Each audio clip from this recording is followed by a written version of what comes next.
ថ្មីអេពីសូតនេះជាស្រ័យអ្នកទាំងអស់គ្នាយើងនឹងនិយាយភាសាអង់គ្លេសហើយ subtitle នឹងមានជាភាសាខ្មែរហើយអ្នកដែលគាត់ស្ដាប់អង់គ្លេសបានយើងនឹងមាន subtitle អង់គ្លេសផងដែរយើងមានភ្ញៀវកិត្តិយស2នាក់មកពីសិង្ហបុរីហើយនឹងមកពីម៉ាឡេស៊ីបាទ staff ហើយនឹង Mark តែយើងទៅជួបគាត់ទាំងអស់គ្នាជំរាបសួរ mean hello yeah ជំរាបសួរ I don't want to try to say it because I might screw it up. try it up give it a shot Oh please. my god. Okay, can you teach me to ជំរាប rip សួរ sewer? yeah Wow. Jum rip sewer. yeah yes good one Hello. yeah just that phrase just that word right Yep. will make sure it will allow you to have free dinner free lunch or free coffee yeah I should learn to pronounce it. Good word. no you already got Better it for you. you already got it Ah, really? that's Okay, good. thank Yeah. you. Thank you for the free lunch. Thank you for the dinner.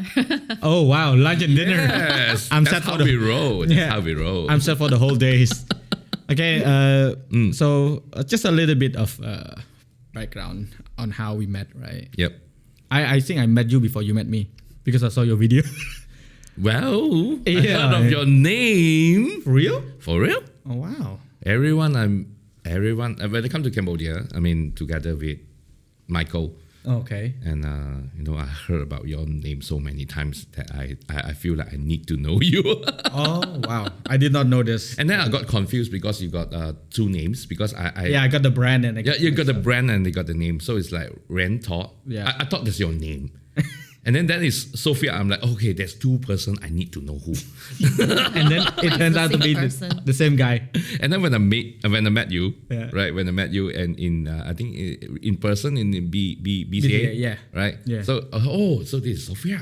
Yeah. Then I need to meet Rintot yeah. Then I go and search, and then Sophia check, and then say Rentot. It's the same person. I almost gonna ask you to introduce Rentot to me. and then I would like just turn and then say hello That would be so confusing. I'll be like, what the heck just happened?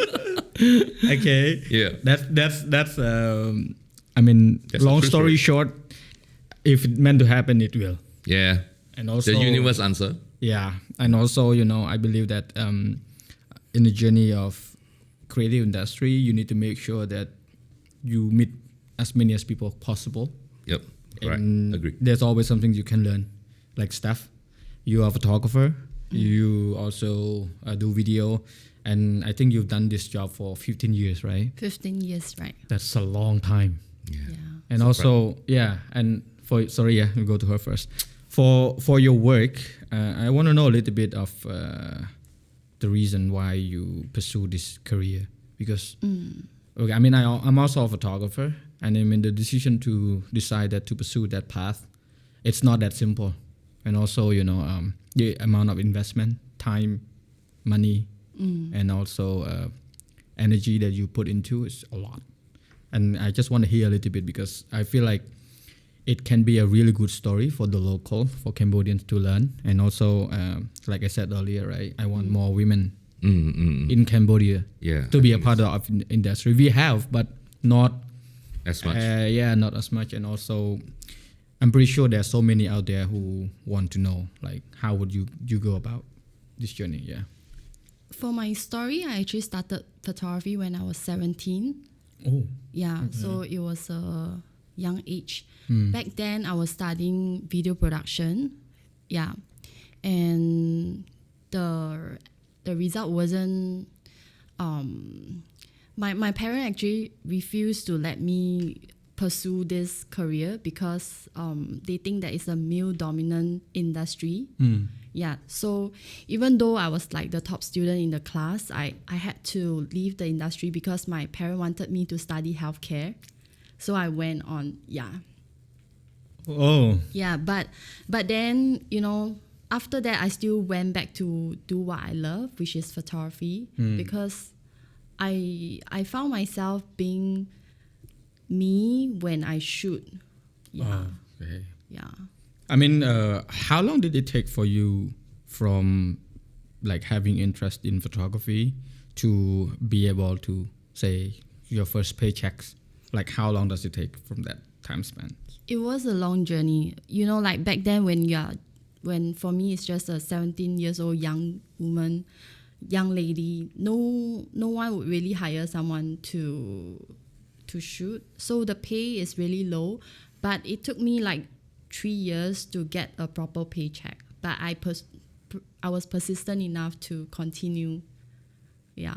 How does it feel getting the paycheck that from something you just like, hey, I want to do this? You get as low as like $50 a day just to shoot, but at the end of the day, it's the experience that counts. And just to be able to do what I love, I would do it all over again. And for me, I feel that even though this is like a very male dominant industry, even till today, I feel that for women, they shouldn't be afraid to try on. If they really love film or photography, they should do it.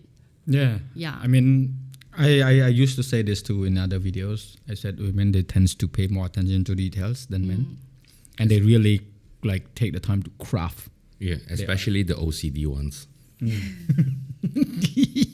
Hey, no, no, No, keep it on the table. it's a compliment. I mean, it's a of course. compliment. Yeah. Every word from us tends to sound harsh, but it's all compliment. Right? Yeah, because as a director myself, as a guy with visual, sometimes we see things that a lot of people does not see. It's like there's a piece of paper there, and there's a not here. I mean, just as an example.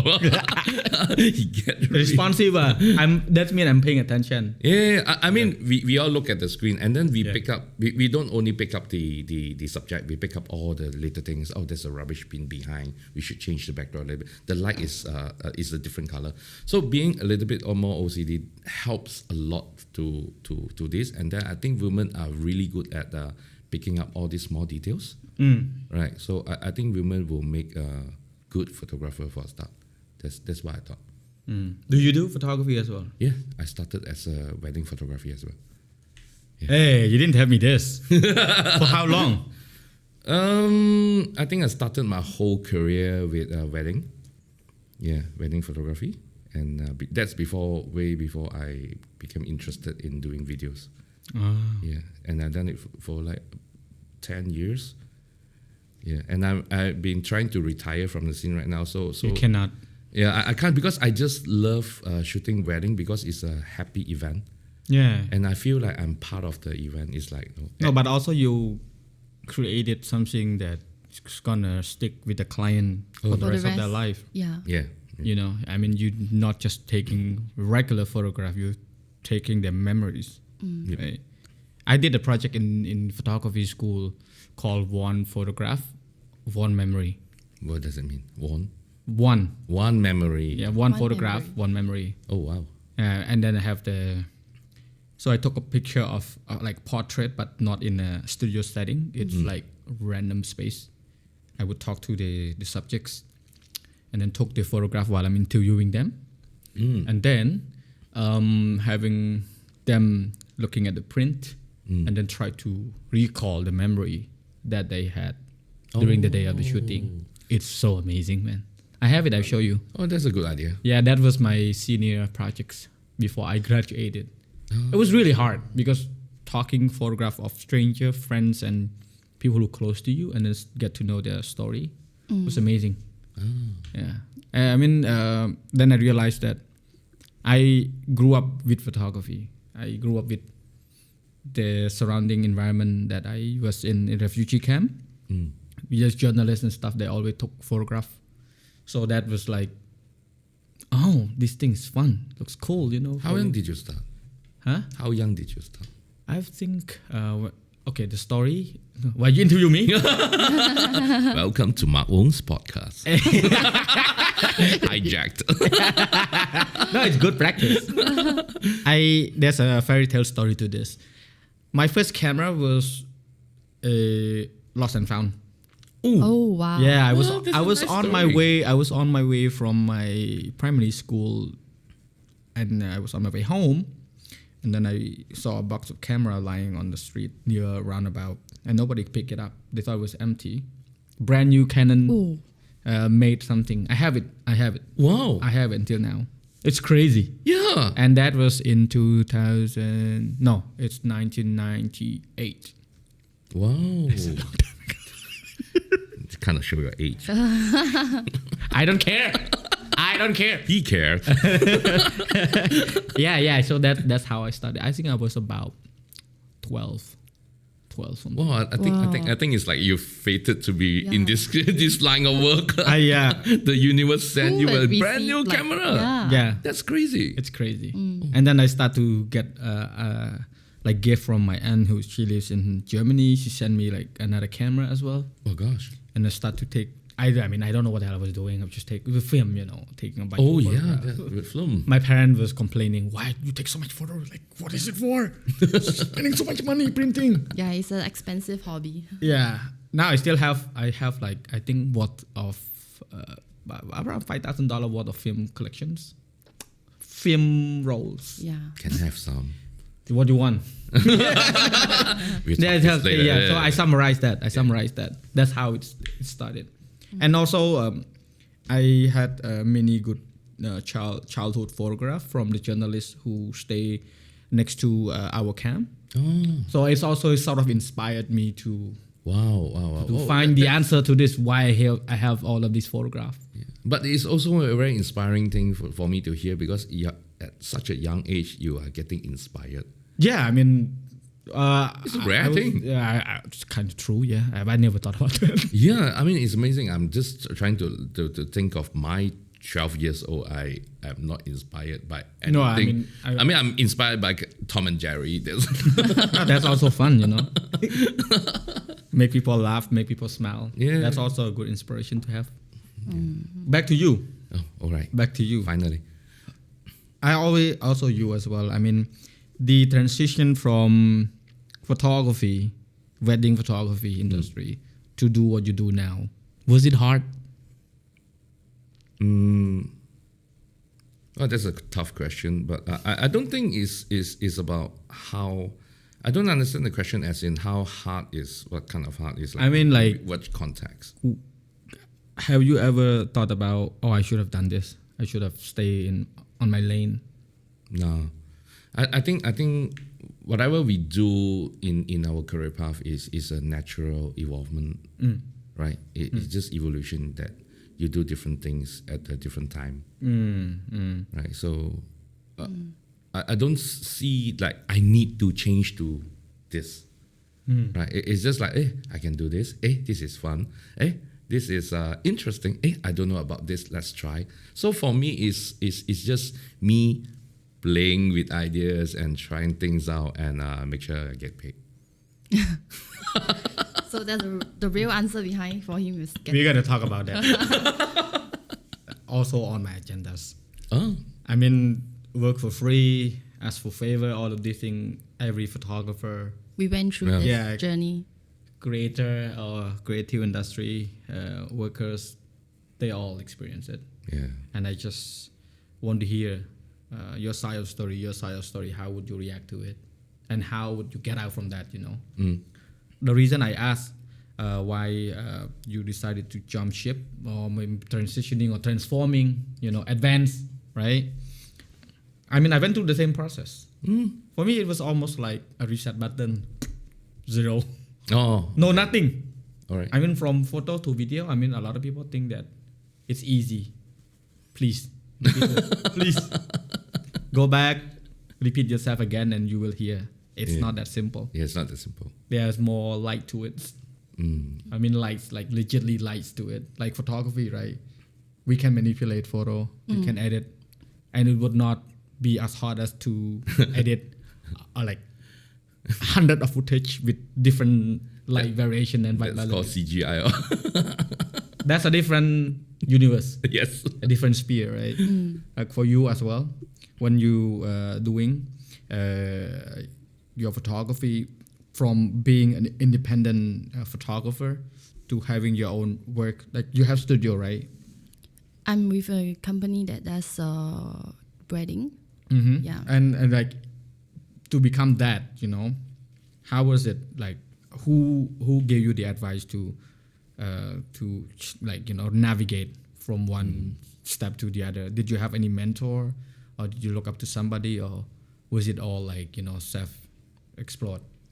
Throughout this 15 years of journey, I do have a few mentors that helped me along the way. One of it was Andrew Mock from Moo Media. I'm very inspired by him because he's always the one that wants to do things differently from the industry. Yeah, and also I've been with him for about 3 years. Even till today, we still work together. I guess the journey to getting paid is, first you need to have the portfolio.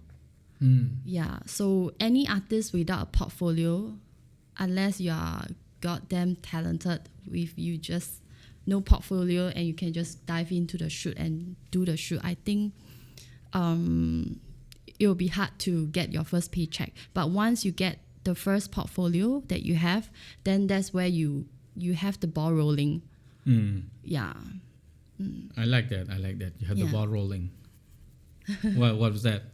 The ball is always rolling. I mean, of course. Yeah. But depends on the speed. How fast, how slow, or which direction, right? True. I mean, you can say it's rolling, but where it's gonna go? True. It depends on how much you want things to be done. So for me, when I first started, I actually approached like my close friends to ask them if they want me to shoot for their weddings. And from there, I got my first client. And back then, 15 years ago, internet is not so advanced. We had to pitch from albums. We have to get jobs from word of mouth. Yeah. Till today, I actually have like foreign clients that travel to Singapore that will look for me through Google and book me. Yeah. Oh, so they look for you through Google and wow. Or Instagram. That's a portfolio. Yeah. I mean, I didn't hear about this before. I mean, I know it happened, but It's quite common. for real? It's very common. In Singapore, our way of marketing is through Google, Instagram. Yeah. Okay, I try to get some work that you sent me. I mean, like I'm surprised when you said that the Cambodian who came all the way here and looking for you there, which means they done their homework well, Oh yeah. and that's quite smart of them. Yeah. Because usually what would happen is that they would fly photographer Oh yes. from here. That's common, right? Yeah, but I mean, if for me as a Cambodian, I would prefer somebody to That you are familiar with. like what I said. If a couple come from abroad to take their photograph here in Cambodia, I would prefer them to hire the local as well. Oh yeah. I mean, showcasing your work with international client. At the same for you, you would prefer to have a client from abroad to hire you locally doing the work in Singapore where you're based, which means that hey, you out there. They know you like the work you seen in the back here. So that's the screen so far. I can see it here. Oh, See, I have my eyes at the back. I'm learning. Right. Nice. One thing I really love about foreign clients is that when they arrive to Singapore, most of the time it's their first time in Singapore. So it's not just a pre-wedding shoot or just a normal shoot that I'm doing for them. It's also an experience that I bring to them when they come to Singapore. So it's not just like I will book you for this hour and let's go shoot. The photo shoot, the experience didn't end at the photo shoot. It actually end when I would bring them out for dinner, then I would chat with them, make friends with them, and that's something that they appreciate. Yeah, more than just the photo shoot. That's more like Any photographer can shoot. Yeah. full package. Yeah, it's an experience, right? Yeah. I would do the same, I guess. I mean, Yeah. if they pay well. Yeah. Hey, come on, man. Time is money. Oh yeah. No, I mean, no offense, but I'm happy to hear this. Yeah. Because we usually contain in our own bubble. Like, say, for Cambodia, because I can speak like this because I'm here. right? I've known the industry, and we don't know what's going on out there in Singapore, in Malaysia. You know how people would deal with clients. What is the story behind the journey? I mean, there are story out there where you can go look for it, but it's not accessible for our local. That's why I'm bringing you guys on. Oh yeah. So it's like, hey, if you're lazy to go research, then I bring them to you. Right? Yes. Yeah. So Right. come to you is the best thing they can do. Yeah. You throw stuff at them, and then they take it or leave it. It's up to them. Yeah. Like I saw this. I said like a lot. I was on a podcast earlier. I said like. Why the hell? Because switching between Khmer and English on a daily basis, it's really uncomfortable. Oh, but you're doing a good job. Nah. Really? I never rate my job. Really? Yeah, because I know it's all gonna be good. All right. This photograph, right? Did the client complain? No. Did they say, oh, black and white, oh, blur? No, they love it.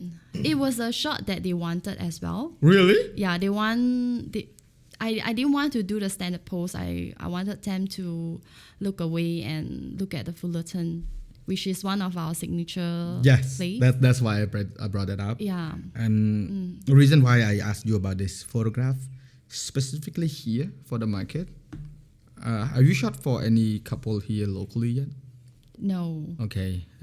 But the wedding here is quite different from Yes. what I understand. Yeah, a lot of decoration, a lot of procedure. Maybe Grand decoration. the logistic is, yeah, I mean, depends on the, The size of the wedding. yeah, also the couple, The couple. How- It depends of the pocket as well. yeah, the wealth. Yeah.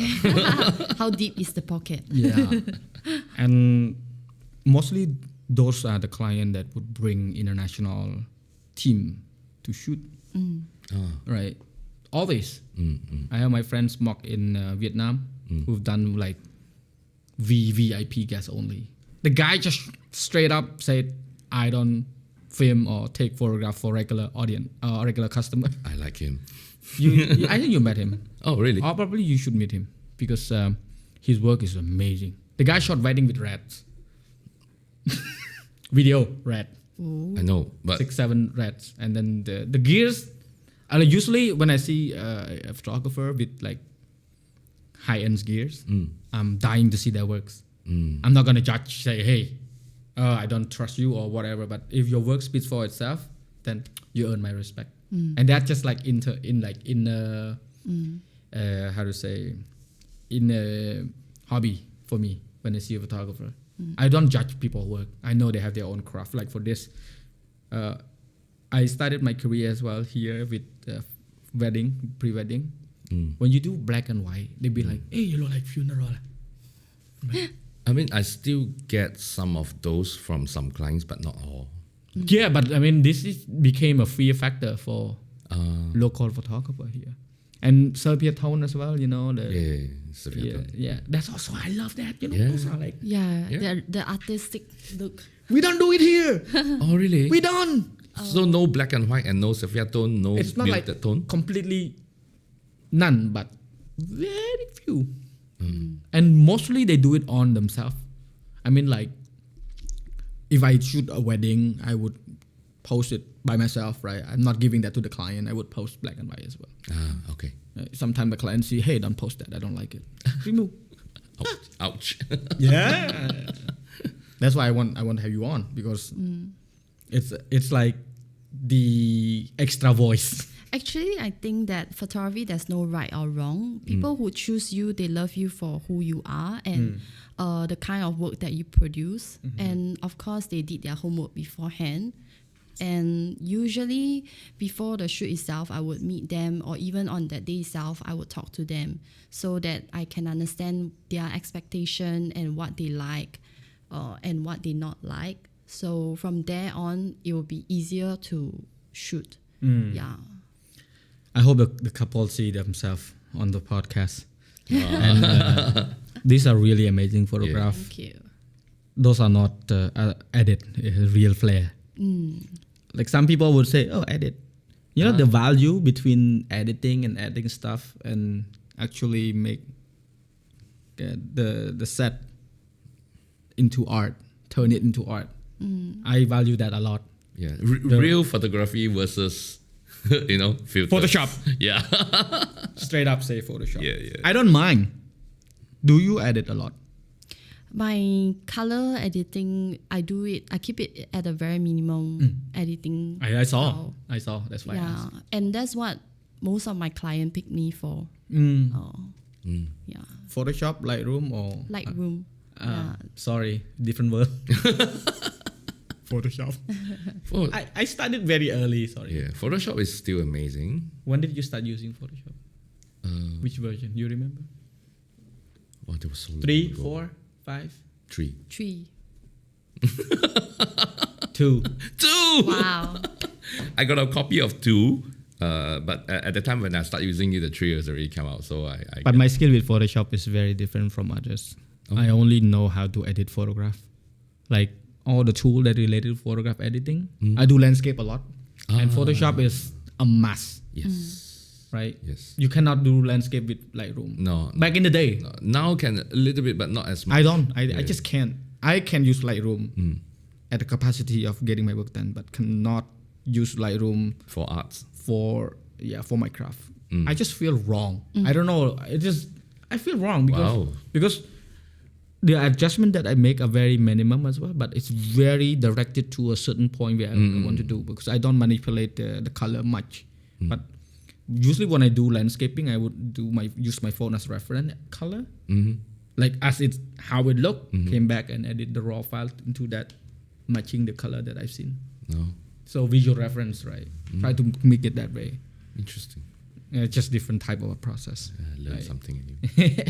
and like when you do a projects for a client, say client A, right? When they contacted you, or through you or through your company, do you have like the amount of photograph you give them, or like usually here people would say, oh, you get like 100 photo edited. Or I would say my reply to them is usually you will get a minimum amount of this number, but anything more, it will depend on how much content I can shoot for you on that day. But it's always about the quality versus the quantity. Even on the actual day, we don't keep it like, we submit a minimum amount, but not over. That means throughout the whole album, you don't see like duplicates shots.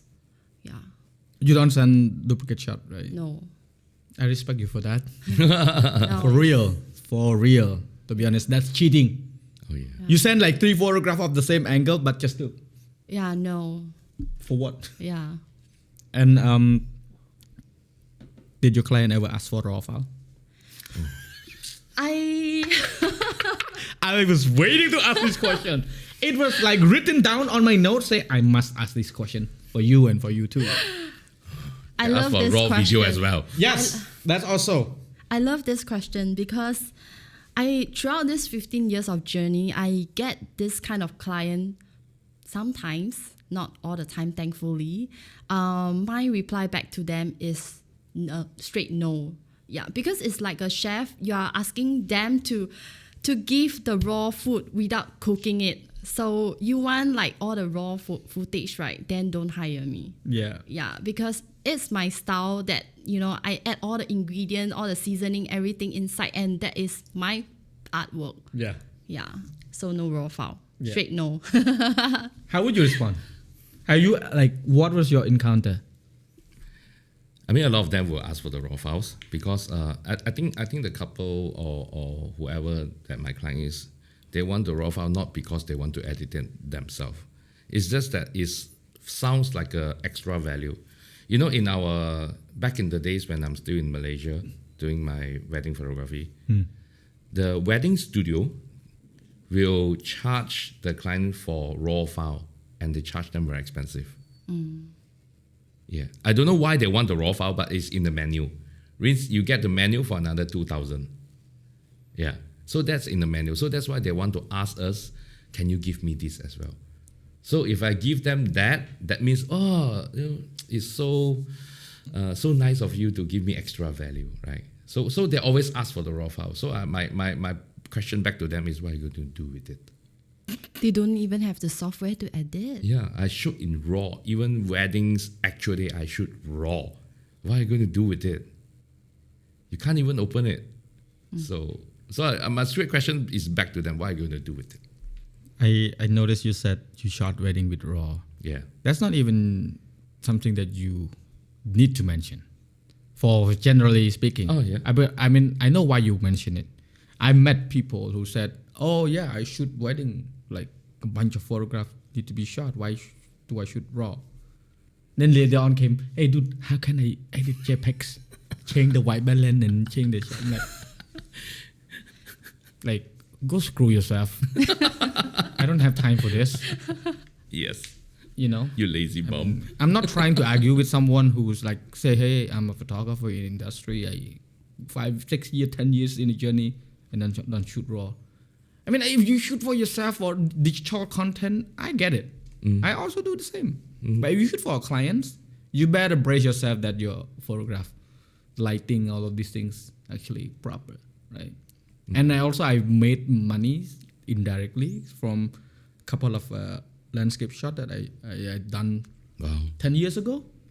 You know, I did not know it's gonna be able to sell because this landmark was no longer exist because of the flood. You know, and that's amazing. Yeah, and then the NGO messaged me say, "We want to buy this photograph for our documentation."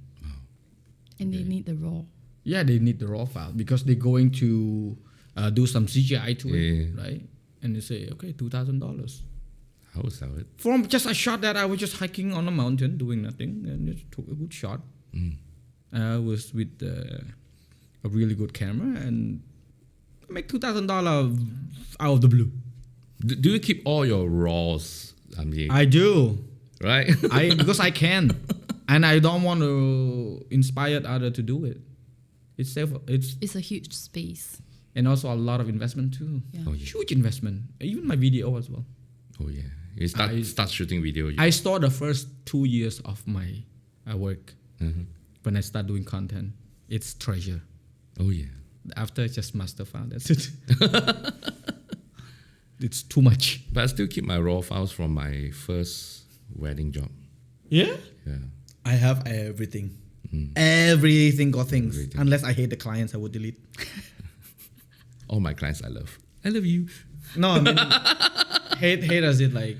Nah, there will be bad experience. I can say I hate clients because there are a couple of clients who really gave me nightmare to work with. You meet and talk. You go through everything, shot list, you know, planning what you want, doing all of this shot for you, and then they came and say, "My parent doesn't like it. What? Change." It's always the case. That's the worst. That's not in the worst. That's like unacceptable. Yeah. I don't want to talk to you. I let my team work on it. Extra charge, extra fee. Of course, he is willing to pay. But the amount of energy, the amount of time that I put into that work was too much already. That I was so excited to see the result. I haven't even cooked the result yet, and he say, "Nah, change the whole set." I'm like, fine. I gave it to my team, just do it. So at the end, do you really charge them extra for it? Yeah. But I did not deal with them. I let my team do it because I have like business partner and stuff. And that was it. I lesson learned, you know. And here, like for you, when you came here as expat or foreigners or tourists to come and shoot in Cambodia, you would have the privilege of having more opportunity to shoot in, like, you know, let's say if you got hired for a wedding, they would prioritize you more. No. Yeah. Because straight up say this to your face. They will. They will have to fly us in. Yeah, I mean, pay more, you know. Of course. Get more out of it, right? Yeah. And I mean, no disrespect to that. I understand. It's just how it is. But what I want is I want the local to compete like that. I want the local to make sure that they up their standard to a point where, I mean, you cannot block anyone from working. You cannot, discredit anyone who work in the industry. If you're good, you get hired. And the client will be the one who decided, right? Yes. Not us. Not us. So compete. Show your balls. Simple as that. I think competition is quite... it's good. It's good. Not it's just good for for- growth. Yes. It's good for growth. When you don't have competition, you just you're not gonna grow anymore. Yeah. That's what happened to me in the past 5 years. You're the best here. No, not anymore. Not anymore. I mean, I would say I like to think this way. It helps me doing more stuff. Okay. I can accept it that I'm the best, but does it change anything? Doesn't. Do I make more money? No. Yeah, sometimes. Uh, Sometimes fame are just hot air. I don't believe such thing as fame. Being well known is a burden. Being well known is also a Sometimes is responsibility. It is not just. it is. I don't know if you're at home, you would go out and people would just recognize you. Not all the time, but Okay. sometimes. Because I'm very easily recognizable, Yeah. my design. For me, if I just go outside and drink a couple of wine, people will be like, "Oh, you're drinking." Is it forbidden here? No, it's not. But I mean, Then what the? Yeah, the image you have to portray in the public as a. Then we better put some whiskeys here so that yes, we are drinking. So what? we have this big dilemma in Cambodia. People would tend to go against influencer, creator, celebrity who advertising beverages like beers, alcohol, right? I mean, I understand our tradition, our society norm is different. But if you drink wine, that's It's okay. different. That's okay. Wine is okay. Yeah, gentlemen. Oh, Atas. Dude, I used to live stream on my page, drinking huge bottle of wine. Nobody give a damn. They don't even notice that I was holding a Wine. glass of wine in my hands. Nobody even mentioned, "Oh, you're drinking." But if I hold a beer, "Hey, horrible person, why are you promoting alcohol?" See the dilemmas? That is sometimes really, really like struck me. You know, I asking myself, why? Yeah, why? I don't understand. I'm like totally lost now. It's the image. You know, wine, you know, It's you elegant. see a bottle of wine, you don't think about the brand. Yeah. You think about the taste. Yes. How, and the year. how old and how expensive it is, Yeah. right? Same as work. Mm. I want everyone to be the wine. Oh, that's a very smart way to relate. I love how you this say one. it. It's Ah, good. I learned something. Hey, philosophy major, eh? Top of the class. Sorry. I know my He's way the around. nah. Back to you. Let me serve my guest. Thank you. Wine, please. That's why I'm in the middle. Like, I was thinking about, where should I sit? I'm like, no, I sit in the middle so I can serve both. Yeah. See? Serve me. Oi, oi, oi. What, you want sake? Later. I'll go get it Later. now. No, later. For portfolio that you mentioned earlier, that back in the day we do offline, right? The offline portfolio. The print. Was it difficult choosing which work to put in? I have this issue. I've shot tens of thousand photographs. I don't know which one I like most. For you, like when you've done wedding, definitely you have many. Was it hard? Was it hard to select the, Yeah, I mean- the one I like Yeah. to showcase? I guess it's not for me. I was quite straightforward and I know exactly what kind of style that I want to showcase and to sell to the client. Yeah. So it's not too hard for me. I wish I had that. Mine was like, should I have this? And then like after a day, no, take another one. I mean, Are you a perfectionist? Yeah. yeah. I am. Thank you very much for the information. And I'm trying not to be, but cannot. It's just in your blood. You Yeah. know, I mean, you can sort of reduce it, but cannot really get rid of it. Sometimes I think a lot of people out there who are perfectionists, they have a problem. They have a problem to start doing anything. They are waiting for the right moment, the right weather, the right mood, the right people, and the right motivation. But And that stops them to create. I think to showcase the client, you need to know what the market wants. Yeah, that's very important. So you need to, it's not just about you liking this wedding so much that you want to showcase, but it's also a well balance of combining portfolios that you know will sell and the customer would like it. Yeah, so it's not just about what the photographer think is the best. It's also you have to think about what the market will like and what the consumer will buy. Do you customize your portfolio through times, or would you just update it when you feel like doing it? I make it a discipline to update the portfolio every 6 months. Wait, Yeah, you just have to do it. Yeah, because you have to keep the customer updated.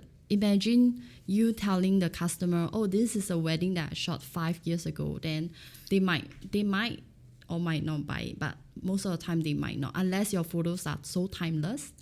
Yeah, but you just have to update it. Yeah, make it a habit. Good experience sharing.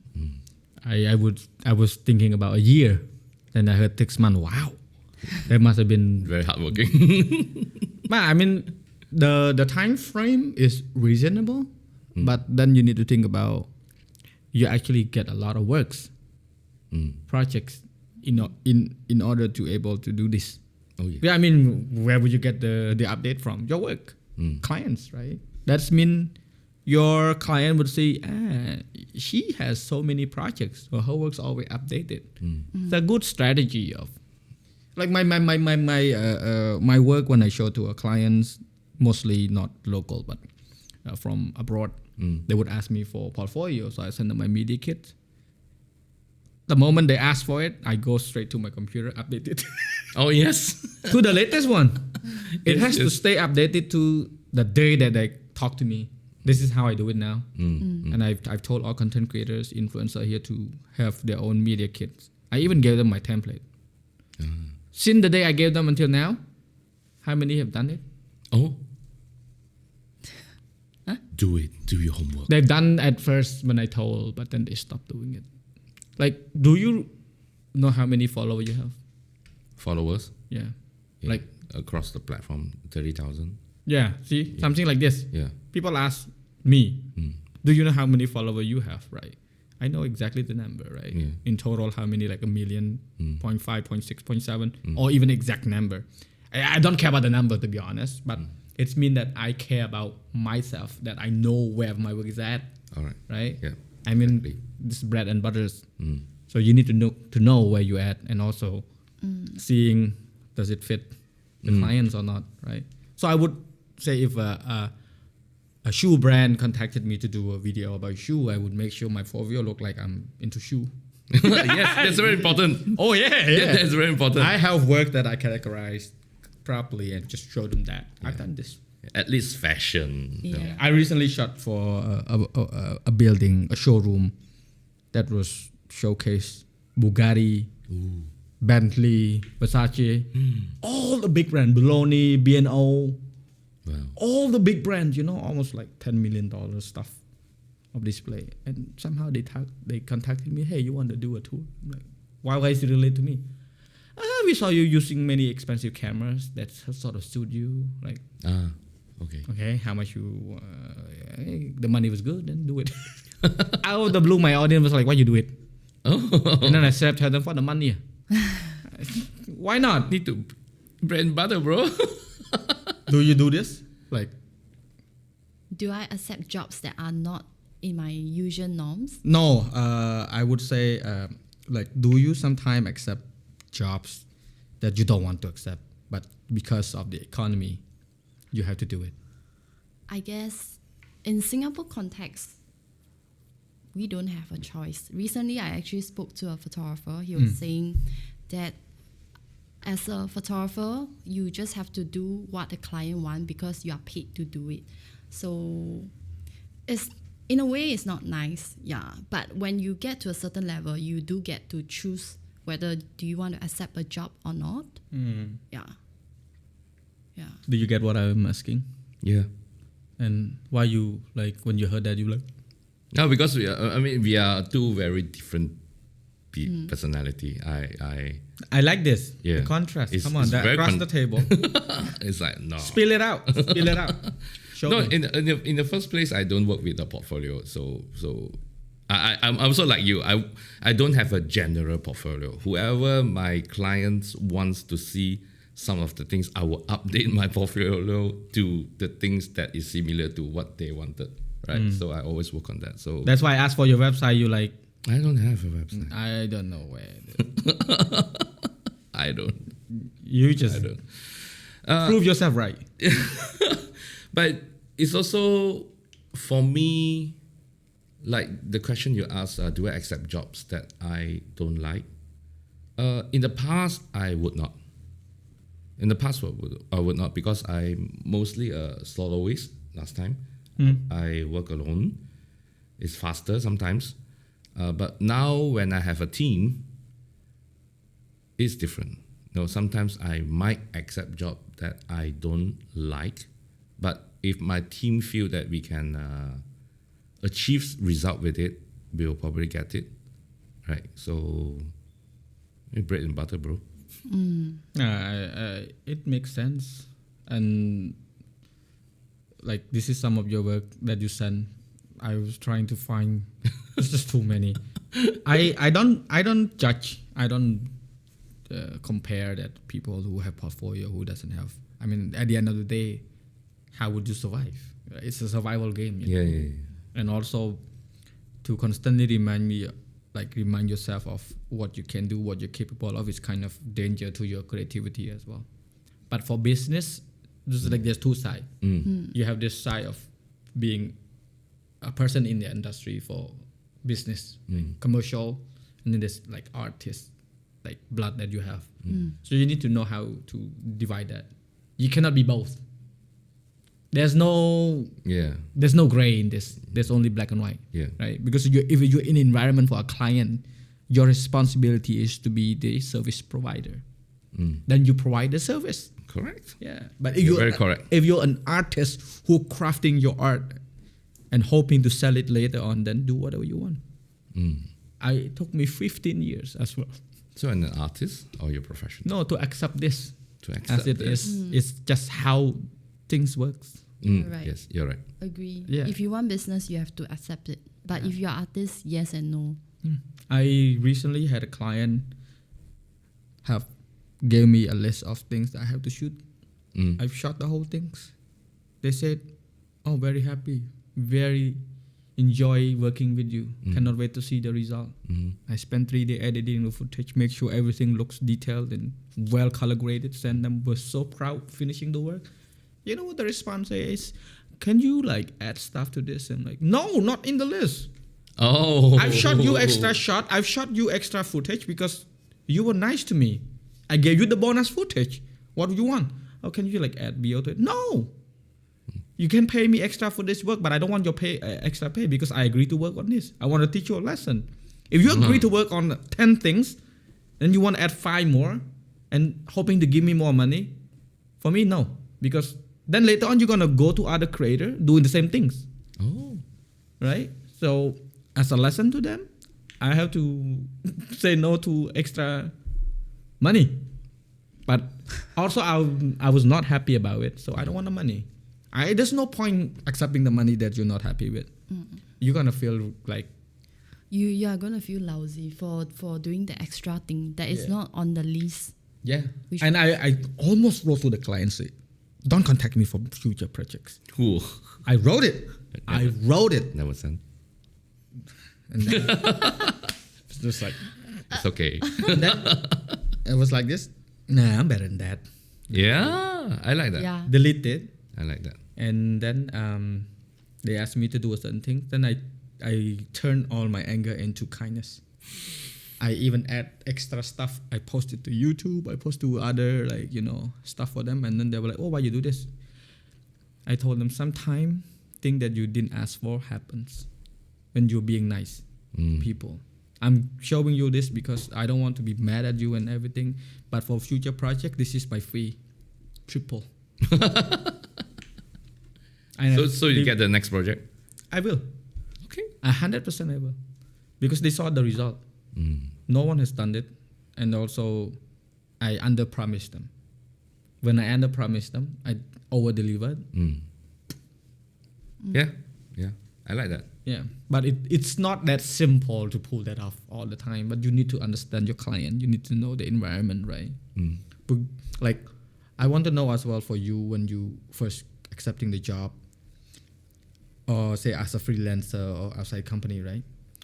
So if that potential client going to be your long-term clients, would you consider like, you know, compromise your price to attract bigger projects or not? Good question for both actually, but for you I want to know.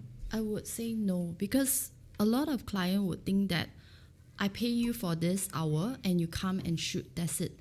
But a lot of clients didn't know the hard work behind, like us as a photographer having to craft, having to come up with ideas to shoot, the time for editing, the after production service, all these things come in place that we need to count into our package. Yeah, and not just that 2 hours that you hire us for shoot, right? I don't think it's fair for the photographer. Well, do you go by hours or by day? Like when they book you for the shooting, do you like the session that you provided? Do you do the whole day, or you do half day, or you do? We have an option for the client to choose, like 5 and 8 hours. So based on the hours, then they will be able to know how much time they will need. So it's an option for them to choose, like a package A or package B. I see. But for me, like usually I don't have experience well, I had experience working by hours because I was in the US. Oh yes. That's way back. But usually I would go by like projects wise.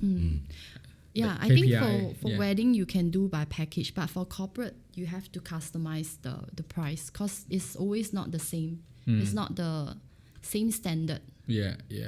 Like Every project is different. But for wedding, I would say somehow the package can be the same, because it's quite similar to what you'll be shooting for the next wedding. Okay. So this is all your work, right? Yeah, right. Actually, from this client, they recently contacted me because they were pregnant.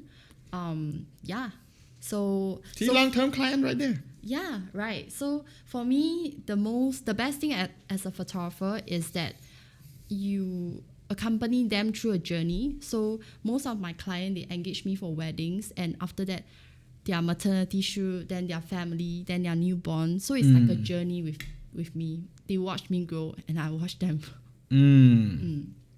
That's good. Yeah, That's quite good. And this client actually referred me 3 more couples. See, big client. Shout out. Thank you. Thank you. Yeah. Yeah, they love the photo so much. So from this client, before the actual day, I actually met them, and she told me that she loved her gown so much. So I thought to photograph with this view before their There's a sick shot. solemnization. Hold on, let me clone this. I don't like the quality I'm getting. Sorry.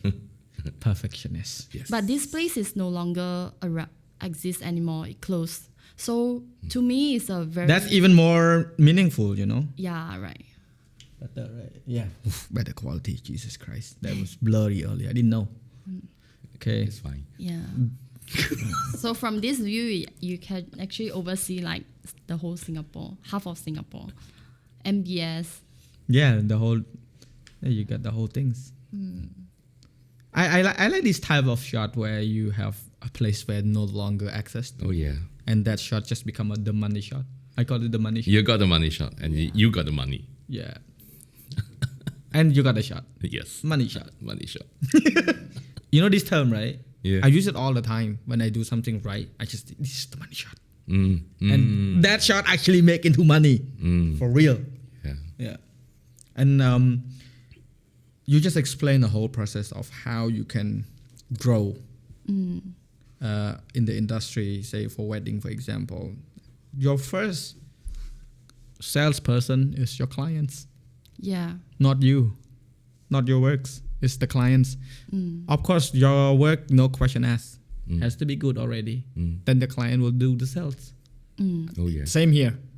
But people don't know this. If you screw up with a client, you're going to lose so many opportunities. Oh yes. The whole bloodline will say no.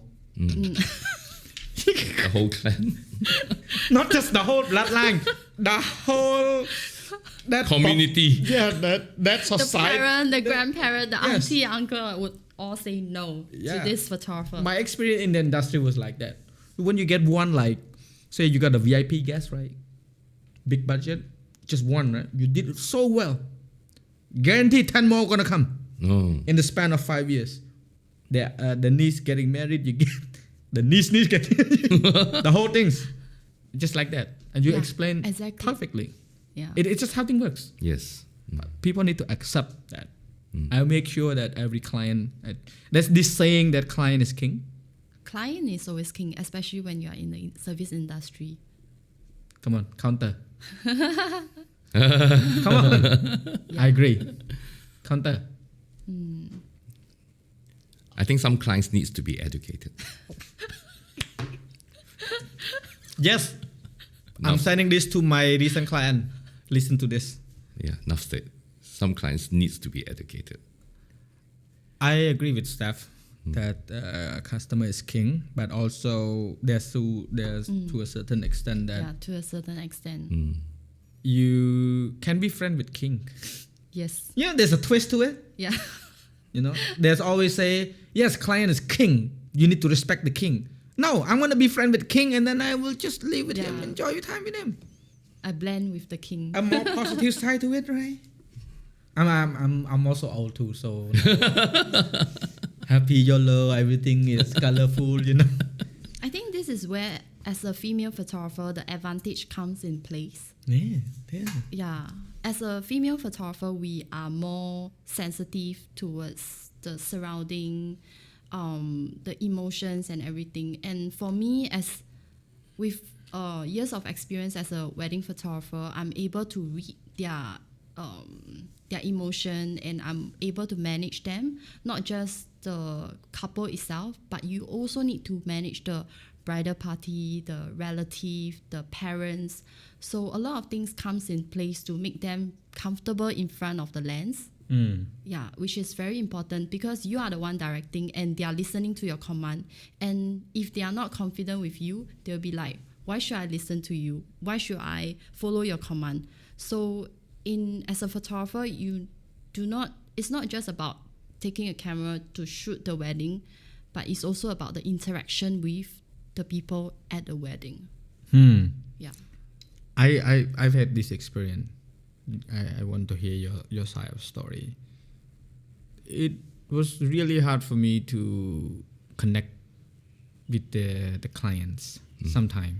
Okay. They're just not there. You know, the vibe is just not clicking. Okay.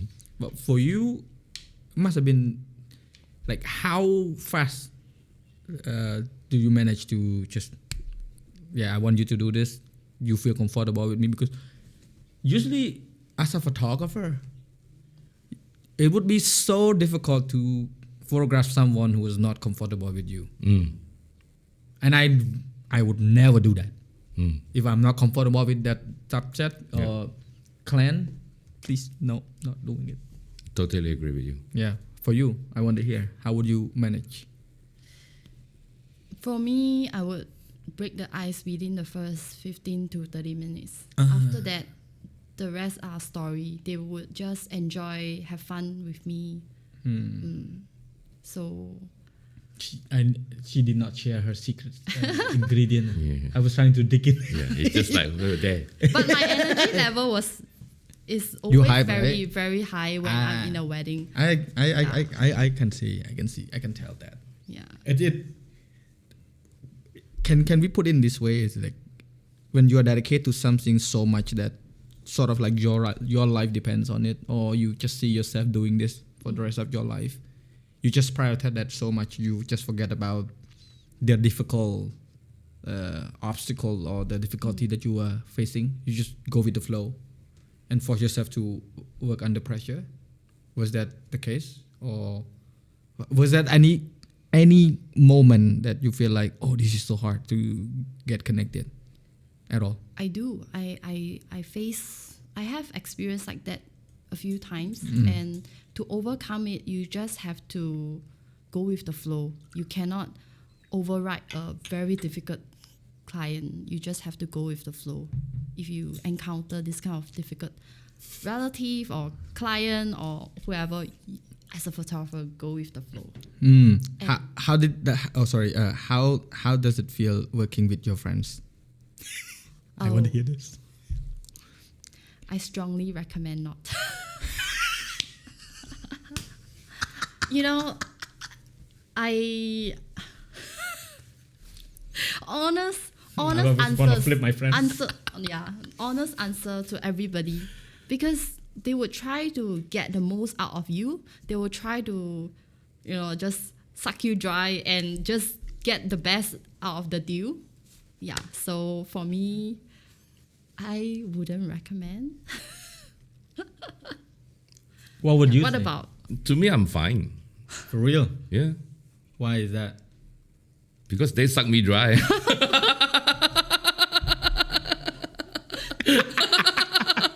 Hey, Mark, you got this. Got. Mark, can do this. Can. Mark, can you help me do this? Got. You got the camera? Yeah. Can I borrow it? Yeah, go. She just did that to me. To be honest, I'm sort of in the middle between working with friends and not. There's a time when I treat friends as friends, when I treat friends as clients. If friend as a client, then hell no. Friend as client, that one is different. Yeah, it's difficult to say no sometimes because they know you so well. Yeah. And they know what you're capable of. When you say, cannot do this, like, yeah, you can do it. You just don't want to do it. It's like, yeah, pay me more. Yeah. Are you working for yourself or you working for the company? If the company pay you extra for doing this, then I do it for you. Right? And there's always they lowballing the price that you have. Yeah, because it's friend, right? Like, Yeah. I hate this, like, have a friends out. Friendship price? Yeah. Like, stop. All my friends out there, if you're watching this podcast, if you ever understand what I'm trying to say, don't contact me for work if you want friendship price. I'm not doing it. I'd rather work for free. Yeah. For real. I agree. I would rather have your favor. You owe me favor, and then later I can ask you for your favor back. Yeah. It's very better. stress to actually have a friend for client because We all go through it. Yeah, I lost many friends through that too. Because once you're a client, they will sound different. Because it's like, hey, yo, right, yeah, let's do this. But once you become a client, they'll be like, oh, okay, what are you doing today? What do you expect the time frame would be? I'm like, suddenly there's a change in the air, the mood, tone. the vibe, and then it's like, what the heck? I just lost my friend. A different person. Yeah. I had a situation where my friend was so higher, like he's like COO of the company, and then I didn't know he was the COO. I went to shoot at the factory. The client, his staff, was to be the person in charge of my work. Treat me like shit. Oh. I don't mind. I don't care. I do my work. You can say whatever, acting like whatever. And then my friends came. Give me a hug, and like, let's go have some food, just do your work, just go in first. Come to my office. The environment shift.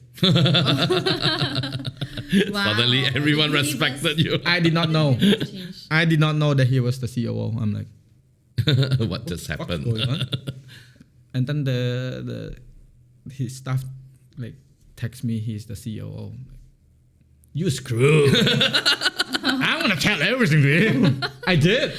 I said, hey, yo, man, you need to train your... Yeah, like, how to talk. I understand the intention, but the way they talk is just disrespectful. Yeah.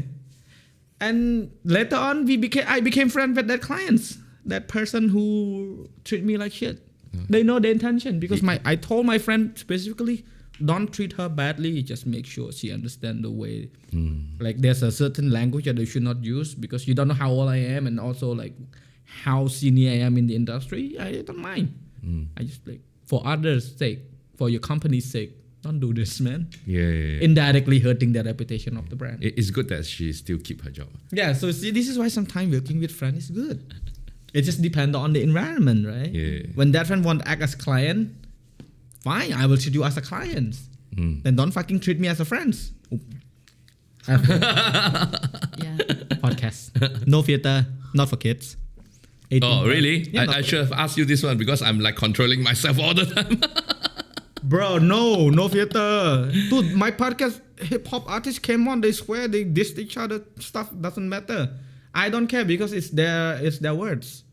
I don't want to diss anybody. I'm just talking about my experience. I want to hear your story, that's all. That's nice. Yeah. For you, enough of us.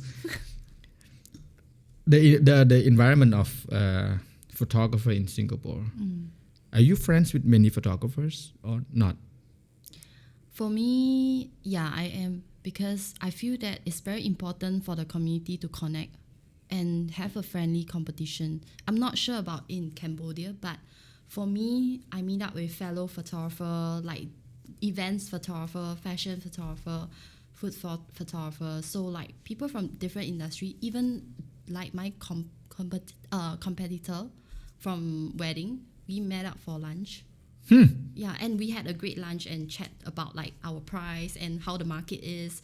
Things like that, I think is valuable to me, and I really appreciate being friends with them. Even like makeup artists, gown maker, yeah. It's a community. It's when you are working alone as a freelancer, you are just alone. There's so many things that are actually happening around you that you might not know, but only when you meet up with them, they would share. Yeah. So it's like a genuine connection and it's a friendly competition. For my own context, I don't believe in like fierce competition, like you stay away from me and I'm not going to share any information, because these days, anything that you want to learn can be found online.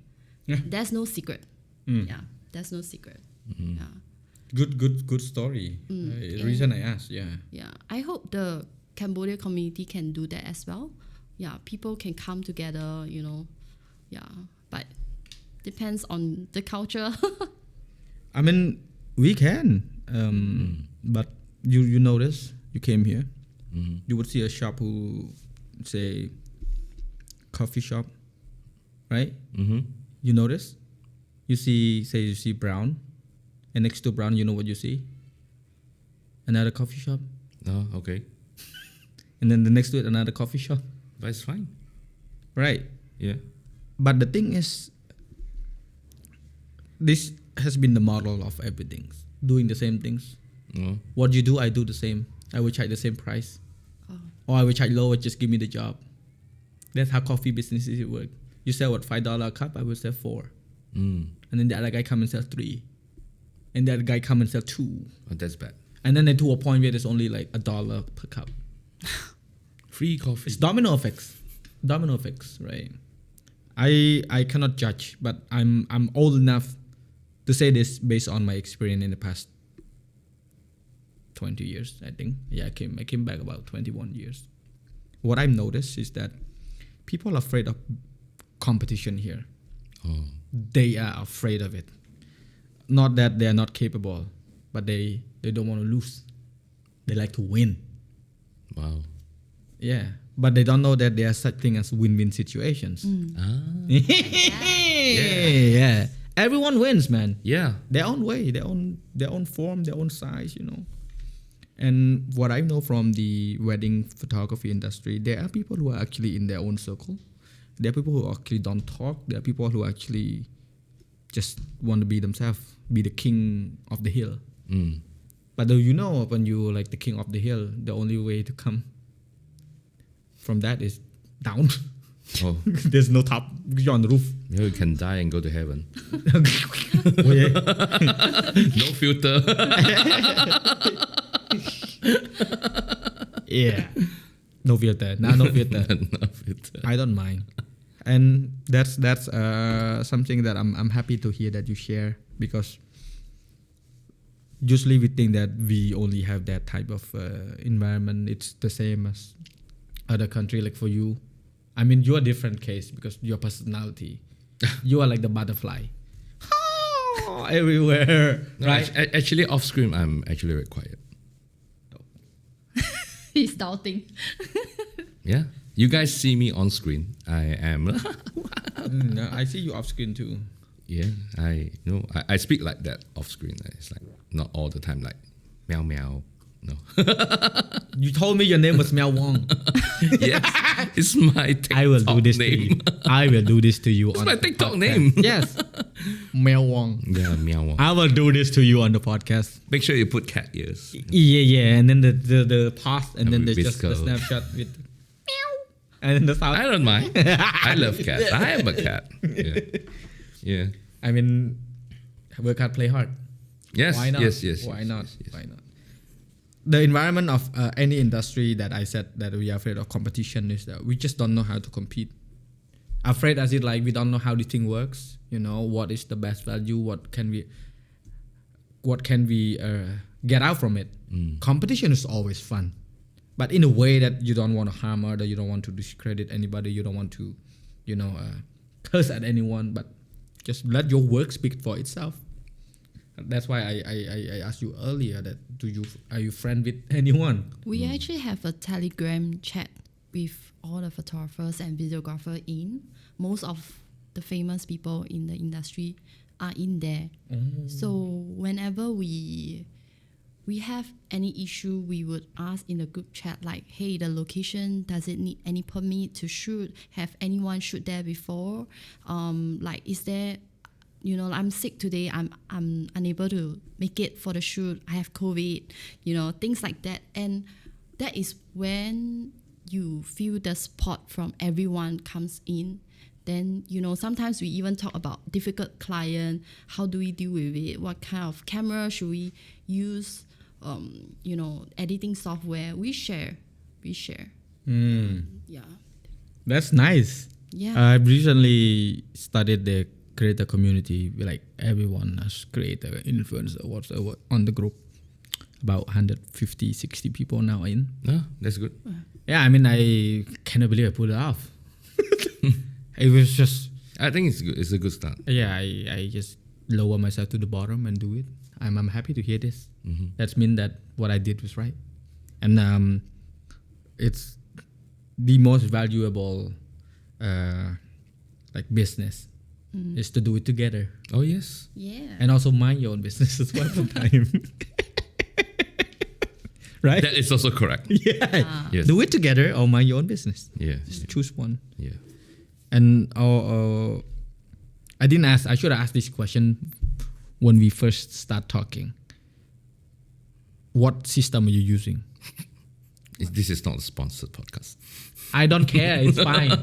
Yeah, what system? Like Sony, Canon. I look into your work. I know what you start using, but like right now, like what are you using most? Right now, I'm using mainly Sony. Really? Yeah. Oh wow. Why is that?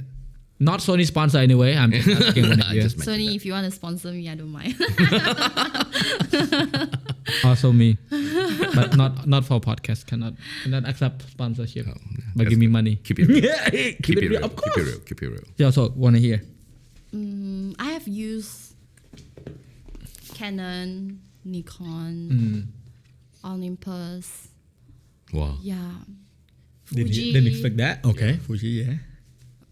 I would say that Sony is my preference now because to me, if I compare two of my favorite brands, Canon and Sony equipment are lighter than Canon back then and now.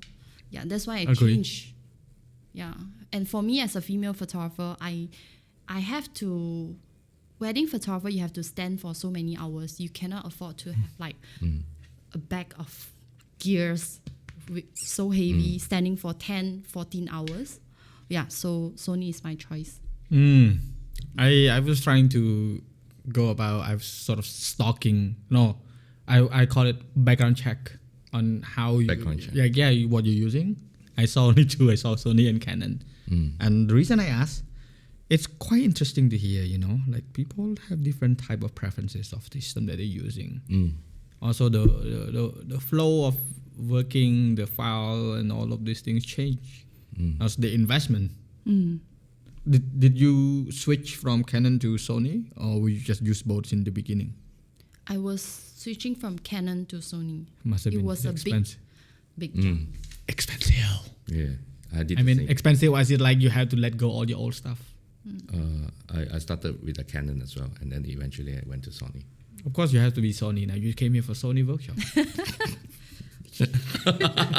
That's true, but this section is not for this. But Sony. Blatantly direct. I love how my podcast can just address anything, Yeah. but not harming any brand. Yes. And because the lady Terry that you watched, that I told you she's the model. She was the model for A7C2 shooting in Bali. In the podcast, I show her works too. Her friends also from Singapore shooting for the A7C2. I see. Yeah, it's the So world is pretty. the world is Cambodian. Hey, the world is round. Not flat. Are you flat earther? Are you? Rated. No. No, I want to face a flat earther. Yeah. It's always fun to hear It's for you to find out. someone who believes in some. Caught you off guard again. For when you travel, like how often do you bring your gear with you? All the time? Honest answer, no. Yeah, I asked her the same question. Why is that? because I would say 90% of the time when I'm at work, I'm holding a professional camera. When I'm at like a holiday, I just want to enjoy. And I just want to take my mind off and just relax and enjoy my holiday. I agree. Totally agree. How many cameras you have? 2. I have 20. Don't count. I have 20. Now, I have a rule. If that is a vacation, not even a single camera. Yeah. It just it's like that camera is like You burden? a door. No, it's like a door to another universe. Okay. When I grab it, done. Yeah, You're at that's work. it. You are just there to take nice photos. Yeah, not It's almost like it's okay. It's a good addiction because you're addicted to creating art. Oh, yes. But it's became too much that you don't have time for your family, for yourself, for your friends. You just can I wake up like 4 a.m. to go to Angkor Wat to take sunrise alone? You used to do that? I do that a lot. Whenever I travel on vacation with camera, when I don't have it, cannot do anything. Even with a phone, I don't want to take photo with my phone and count it as like landscape. But for digital, okay. Yeah. Do you? Do I what? Wake up at 4 a.m.? No, carry your gears all the time wherever you go. I think need to rephrase that question. I never had a real holiday in a long time. Why is that? Yeah, it has been developing because I'm always evolving. And recent years, I have from photo transitioning to videos and now content creating, social media, and then going into documentary shooting, docu-series, aiming for Netflix. It is a tough journey and there's a lot of things to pick up. So whenever I go to another country, it's most of the time is work. And even it's a holiday, is also like, oh, let's go to a holiday. And when I'm here, I'm going to meet these few people. So yeah, I think a lot of people won't be agreeable to me because it's sort of like not the alcoholic, but workaholic. Yeah, But also alcoholic. Do you feel unrested like most of the time when you travel? Have you ever feel relaxed at once? There's a day or two where you feel like The thing with me, I think one thing I appreciate myself that I don't have I don't have a lot of stress. I mean, I will have stress before something big. I will have stress before even an event. Let's say it was a workshop. I will have a little bit of stress because I'm trying to memorize my scripts and my slides. But after that, I'm like, ooh, fine. I'm like totally reset. I can reset after a job or after a day of shooting, and I can just. So I won't carry a burden with me for long, and I get depressed after a while. I'm with you on that. I mean, Yeah. there's no point. Yeah, it's no point. It's like whatever happens, happen, right? Yeah. Murphy's Law happen all the time. Whatever needs to fail or whatever needs to fucked up, it will. Yeah, that's just like saying without saying. Exactly. So why worry? And then if the thing is already happened and it's been handled, then it's done. If you cannot do anything about it, then. So maybe that's why your question is that do I feel unrested? No, not really. If You don't feel that at all. Never. Even a single I'll feel time. tired. Yeah, that's what I mean. Yeah, and I just sleep for 4 hours and wake up and like coming to this podcast. I'm like, I'm fine. Wait, you slept only 4 hours? 5. 5? Wait, how long did I sleep? I sleep about 5 hours, 11 minutes. Oh. But I got high score at sleeping because I have a lot of deep sleeps. Oh. Fuck, my life is like a robot. For you, Same. yeah, like for you, what is the most difficult situation you've been through as your journey as a photographer? The most difficult journey that I have been through as a photographer is to make enough to survive. I think that is something that a lot of photographers would struggle with. So right now, I would say to position yourself well and also to make your portfolio better, to make my own portfolio better so that, higher value client would find me.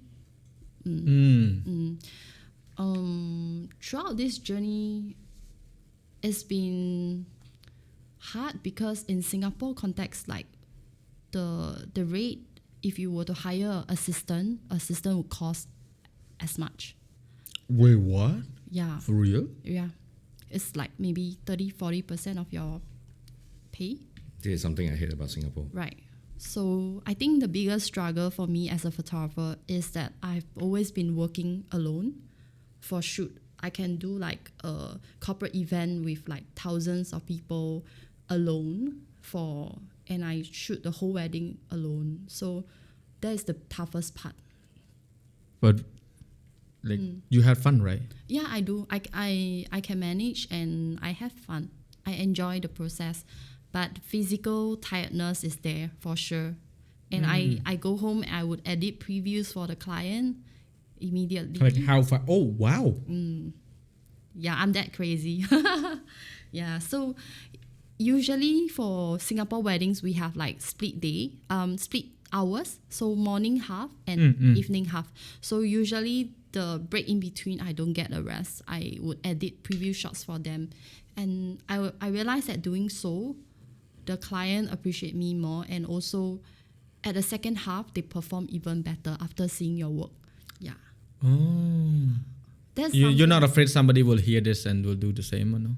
I think there's no secret in the industry. People are watching how I'm working. I'm watching how other people are working. So yeah, it's good to share because for me, I actually experienced working with China famous photographer before. Their productivity is really top notch. Like the moment when you shoot these photos in Bali, and then the next moment, maybe 10 minutes later, people from China can send that edited image to the bridesmaids and the couple phone. Yeah, that's how fast they can work. So if you talk about my productivity level, if you compare to Singapore, maybe I'm considered okay. But if you put it to like China market, no, you're out. Yeah, so I'm always constantly trying to improve and doing something else that people are not. Like this editing is something extra that I don't see people doing in my industry. They think it's too fast and it's too tiring for them. Yeah. And that's why you got more works.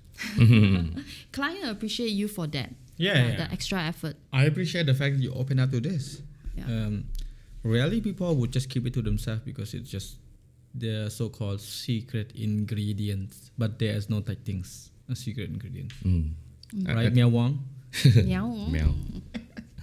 So I think in Singapore, you mentioned that I'm from Malaysia, but I'm based in Singapore. I know, but I so- just respect your origin. Yeah. Because I can see things in Singapore in the Malaysian way. Huh.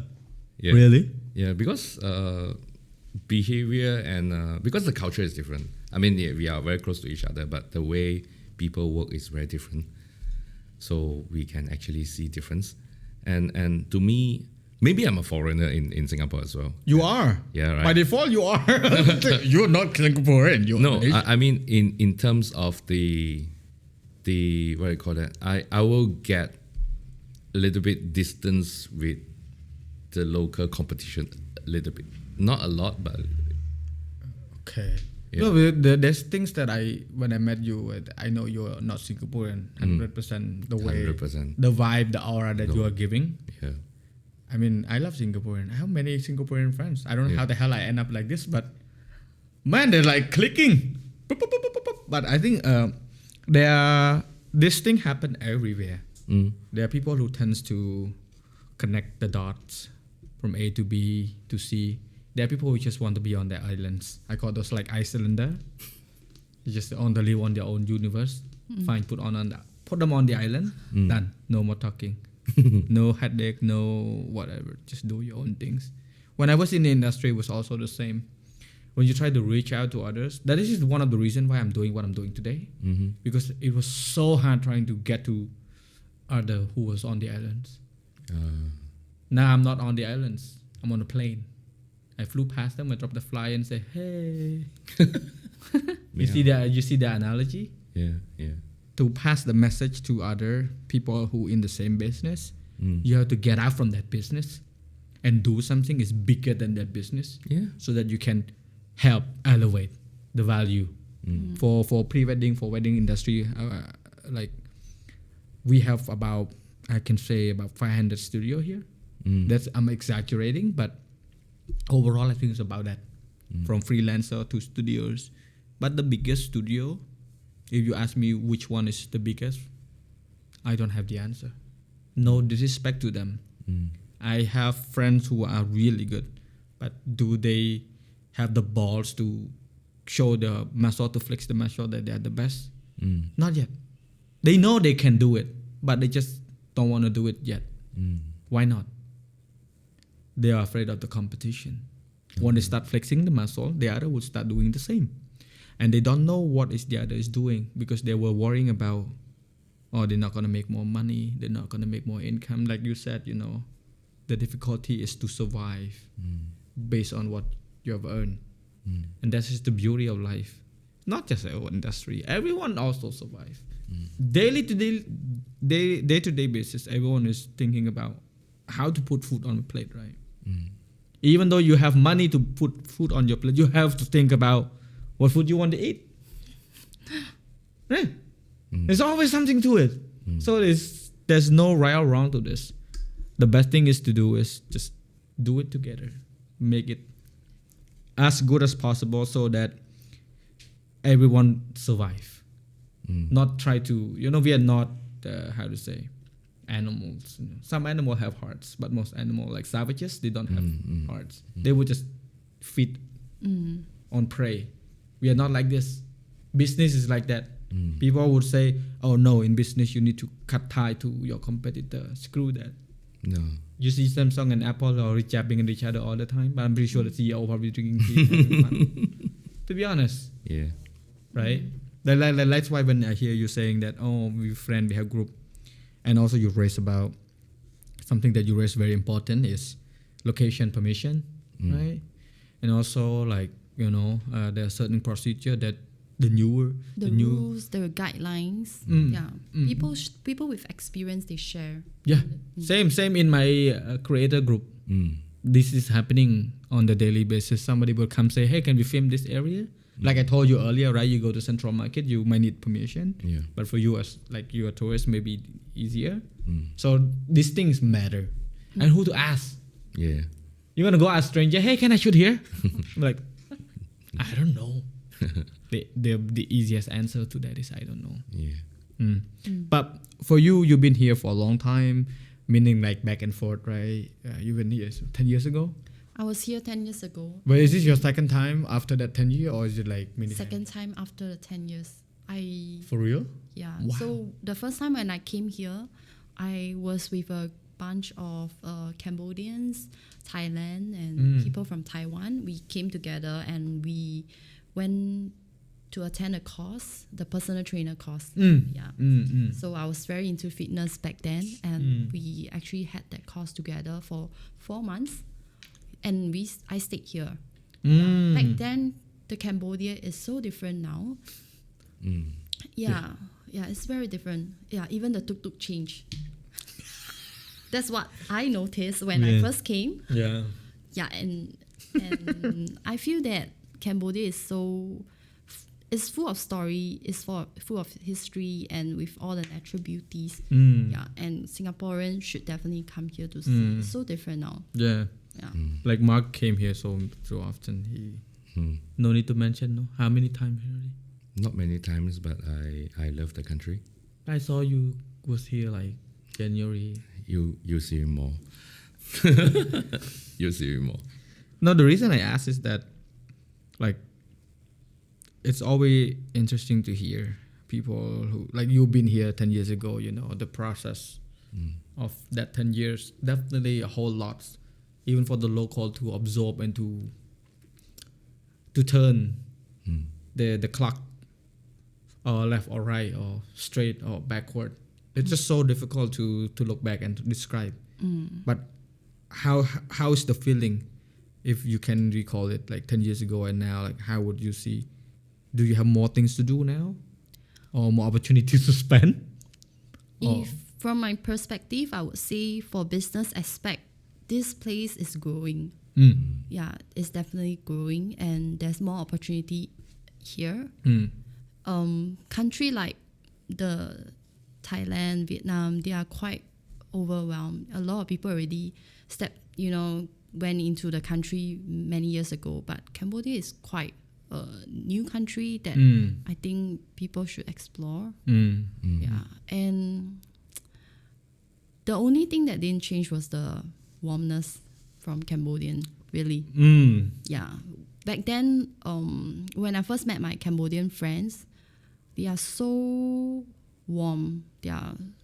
Their hospitality is so good. Yeah, friendly and They bring me to the morning market, cook for me, make me meals, bring me out. So you know why? You know why we always like that? Why? That is something we brag about. Oh. Brag as it like in a good way.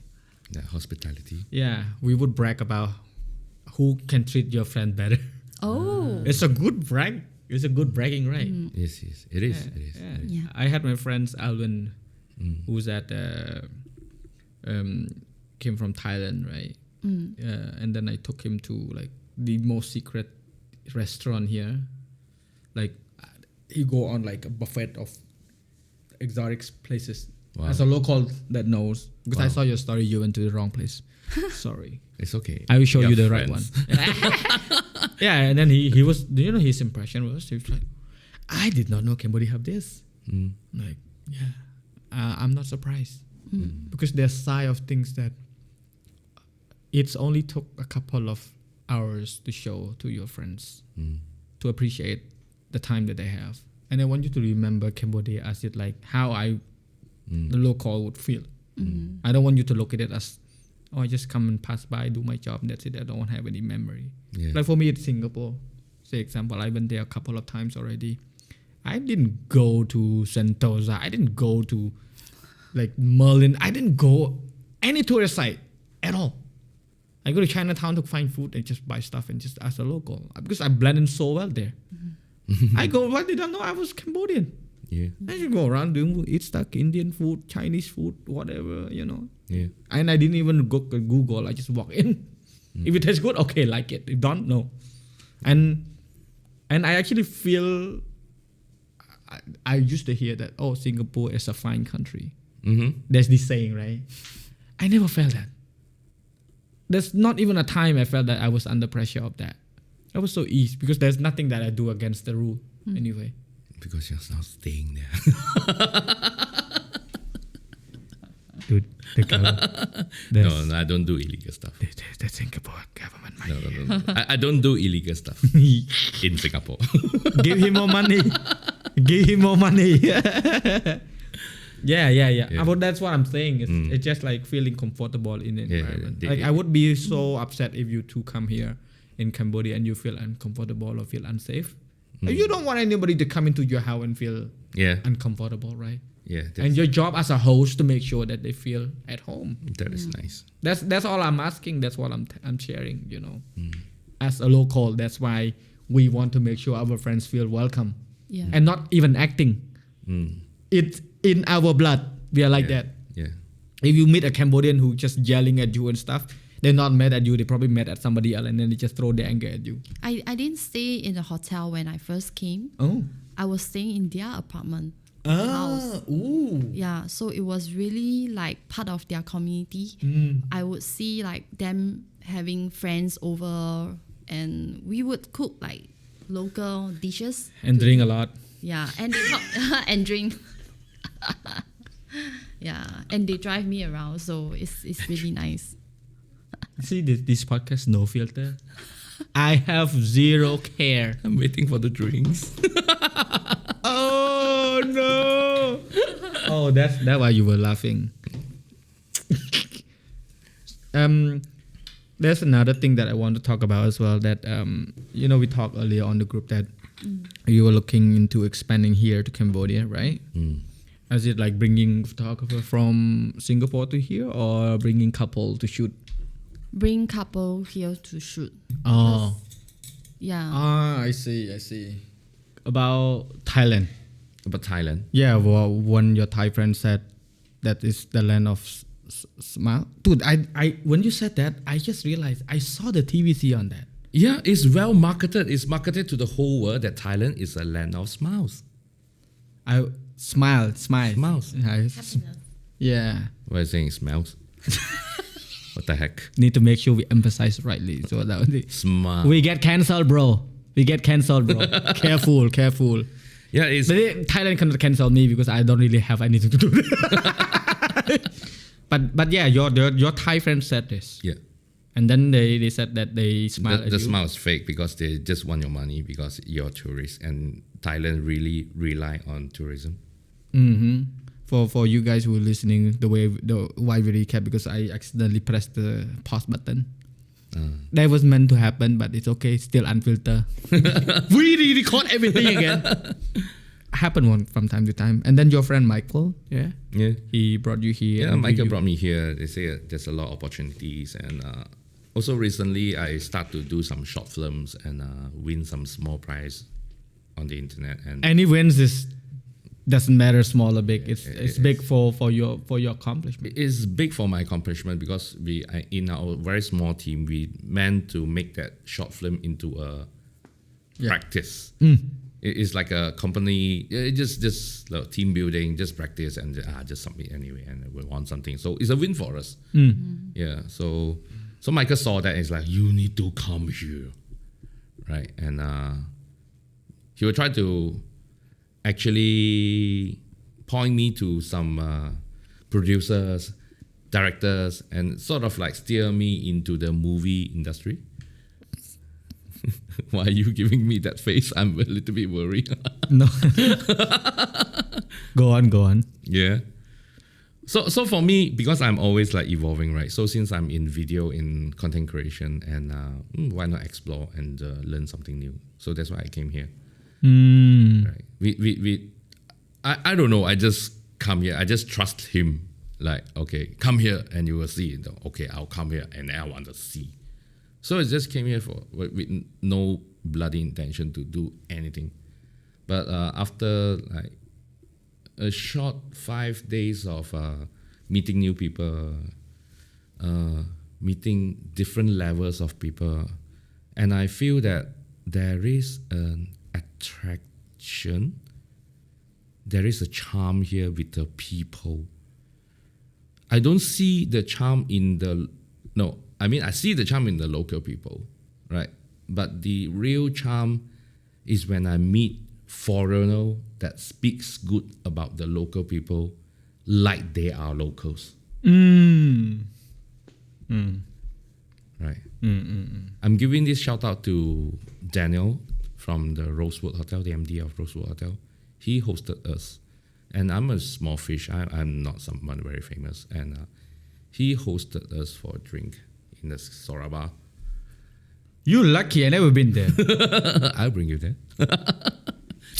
So he hosted us. He literally himself and his team hosted us with drinks, and sat there for 2 hours and just to share about Cambodia and how he and the company help the local people.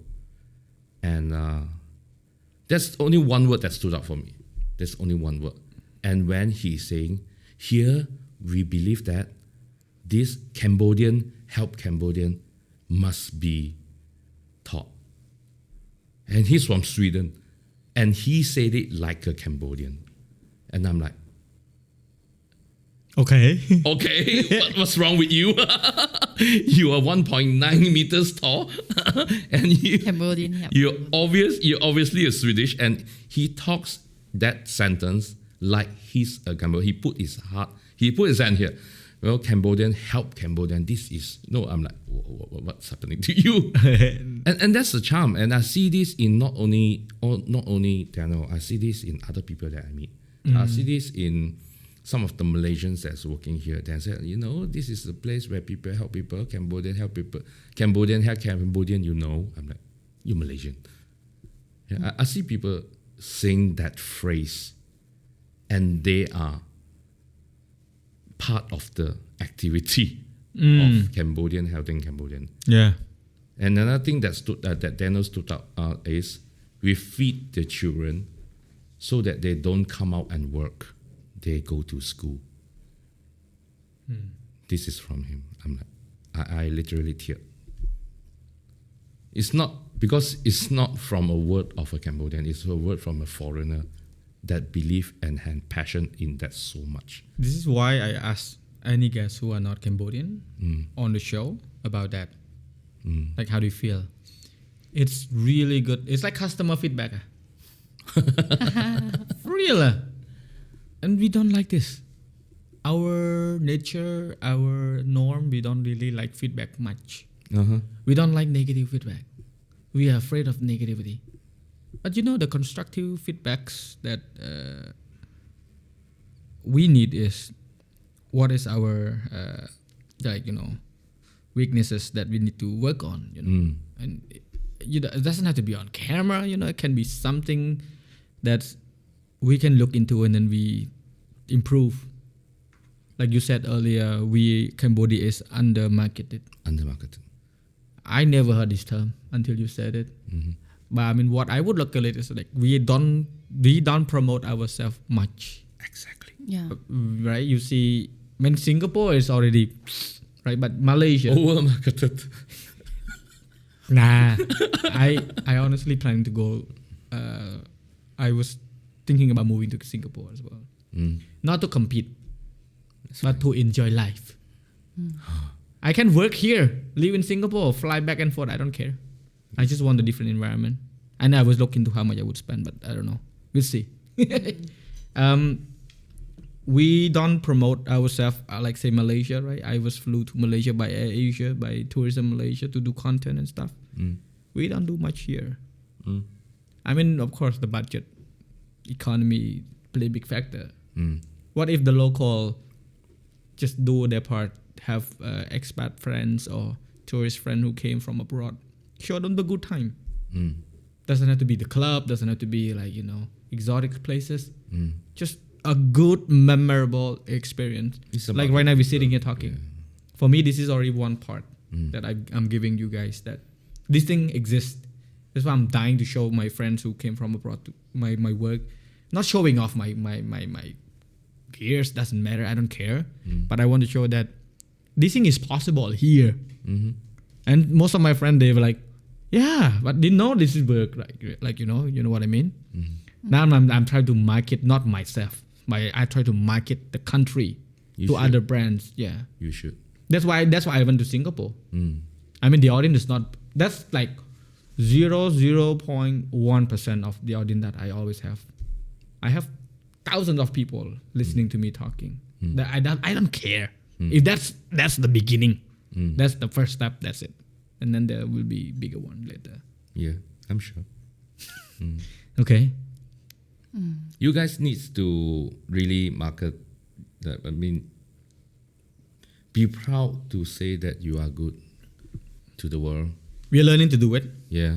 We're learning to do it. Like for you, that's why I asked when you want to bring couple here to work. It's good for the local too. Like, are you opening up to work with the local photographer as well, or would be like a close? Like say you said earlier, like assistant in Singapore costs a lot. Yeah, Why don't you look for assistant here? Of course. definitely. We will have local partners. Oh yeah, Yeah. good. We will have I can local help partners. direct to the good quality assistant. Of yeah. course. It's not only the photography. We can have partners like hotels and even You already got good partner at Raffles. No? I am. Yeah. That's We are good partners. freaking good hotel, man. Yeah. I stayed there like once 20 years ago. It is really good. It's about their service as well. And also another thing that they are also wanting us to bring to People. promote, Yeah. Raffles Phnom Penh or Raffles Siem Reap to the world, Really? right? It's marketing, right? It's bringing any forms of getting people to come in here is a form of marketing. So I think this is also another good opportunity for the local hotels and to work with like foreign photographers like Stephanie, Yeah. to bring people to experience the hospitality here. Yes, definitely. Yeah. Do you have any other location in mind besides Phnom Penh and Siem Reap? Or you open to any? Open to any. We're open. I have a list of locations you could look into. Yeah. We have a province called Mondulkiri. It's like on the northern part. It's like New Zealand. You know Lord of the Ring, the Hobbits, the hill, same things. Nice. It's just that, yeah, you see photographer, like we see things in the frame. We know how lighting works. We know how this shot would look Composition, like. Yeah, everything. right? So when we see a landscape, we know it look like that. For the regular people, they just say, oh, beautiful. They don't see, if you take a photograph, it would look like this. Yes. Yeah, and also that is eco-tourist site. It means there's no noise pollution, fresh air, everything is not expensive. You can have like good relaxing. You can drive the 4-wheeler around. So many activity now. Yeah. That's why when Mark told me, I'm like, they're gonna have so much fun doing the job here. Yes. Also, the price difference is like a blast. And it's also is unexplored. Yeah. All these places are not discovered by like people. It's not made wildly Foreigner. shared on the internet. Yeah. You know, like places I like agree. Paris. I've seen people taking pictures with the Eiffel Towers for 5 million times already. Yeah, If you want to like- fly me there again, please no. That's why when I go to Singapore, I don't go to Sentosa, go to Maldives. It's like, no. Yeah. Yeah. I mean, for me, we are Even- always looking for new experiences. Even right? country like Thailand, Vietnam, Bali, I think this Southeast Asia are like basically discovered by so many people. They shoot there all the time with the same background, with the same Setup, settings. everything. So it's the same. The pre-wedding shoot is the same. But if you come to Cambodia, it's going to be a different experience that people haven't experienced yet. Yeah. Because when I go back to your work a little bit, is that what I noticed is there's some shot that you do, like this type of shot, right? I really appreciate that photographer who understand the contrast between subjects matter and also the landscape. You know? Usually people would just do Focus on the subject. extreme close-up blur the freaking background, and then they shot at like New Zealand, for example. They go all the way to New Zealand to shoot a wedding. There's no back. Just a bunch of photographs, just close up. Yeah. And it's like, why? Why? Can you just like... And then some people complain that, oh, the subject is too small. Then that's why you need to have all different variation. You do close up, you do medium, and then you do wide or whatever. But don't discredit the environment or the landscaping when you go. It was something that when I did with my old studio when I started, I told them that we don't have this here in Cambodia, like something like this that you do. This is in Maldives. Oh my god, my IJ. My IJ cannot open. New computer, sorry. All right. Like this tile shot, for example, right? When you do where it is, you know, you have the location, you have the name detail, you just add it, right? But this type of shot, right? We don't see much here. We don't see the lively, like what we call it, snapshot. Candid, but like snapshot is like you freeze the frame, you know, it just passed it. Candid, that term I try to explain so many people here, they don't get it. Oh. I mean, they know what it is, but when you come to me, you say, "Hey, I want candid shot." Of course, I know what it is. But I go tell them, "Hey, I want candid shot." What they do? I don't know. I get like a full frame of me just using my phone, sit still, smiling at the camera, posing for them to shoot. They don't have the freeze frame of the moment where you just like, oh, I didn't know I do this. Oh, I look different, you know, right? And this thing sometimes client really, really love. Yeah, I look through Cambodian photography, their wedding shots. It's very different from our Singapore style. Yeah, it's more posing, less candid, less moment. But as a photographer, you also need to bring the moment, the energy up before you can capture all this. Yeah, I would say they do have the candid shot, but the priority between posted works and candids, they don't really pay much attention to the candids work. They would just throw one guy and do the candids work. Oh. And then they call them snapper. There's a name. So is it a lower ranking stuff? I don't want to say lower ranking. I mean, if I do that kind of work, I charge a lot. Yeah. That's the best. You want me to do candids only, I will charge you like 5 times more than the guy who's doing posing, because this thing is difficult. Candid is hard. Yes, it's unrested. Yeah. It's like a radar, you're scanning for the moment. Yeah. And then when it's over, it's over. When I do wedding video, if I ever hold a video camera during a wedding, I'm always the one shooting the B-roll, but not the main cam. Why is that? Because you like the moment. Those are the close-up, those are the candids, those are the moments. That the main camera is always like a wide-ish, there's no composition. Hey, when I did video, I did 2 camera at once. Yeah. One was on the monopod, one was on the slider. You do this? Just one recording. It's okay. I can hire one more. No. What I'm trying to say is that back then it was not something that traditional for the local to have video like that. We call that video highlight. When you summarize the whole weddings, right? Yeah. Like you said earlier, when they have a break, they have this. For me, when I shot that, I stack all the timeline already. The next day, I send it to them to preview. It was the secret ingredients. Now it's out. Still, they all say that you work too hard, you don't get much work. Nah, I make a lot of money, but I spend so much money also. Clubbing every night, for real. When I was doing weddings, travel all the time and using all the. I wasted. If I was not wasted, I could have been rich by now. You'll still make it. Different way. Maybe. Yeah. In a better way. I don't know. I don't know. But I'm happy. Yeah. That's what's matter. Like for you, are you planning to expand an office here in the future, or just bringing? Let's say if there's opportunity given, I think that having an office here might not be a bad idea because the Cambodians can be stationed here and they can do all the logistics. I'm recommending that. Yeah, it's a good idea. I want to see what I'm trying to do. I'm trying to bring more competition for them. Yeah. I do not care. Like I want competition. I want them, even for me too. My job too. When I see people doing podcasts, I even go help you do it. Do it. Make it good. Yeah. But if you don't value that, you disrespecting me. Then I have a problem. Right? You should. Yeah. Even like hiring assistant here, I think is so much better than bringing someone over from Singapore. Only 50 a day would be more than enough. For real. So different. The Singapore price is like 20 times more or at least 10 times more. Yeah.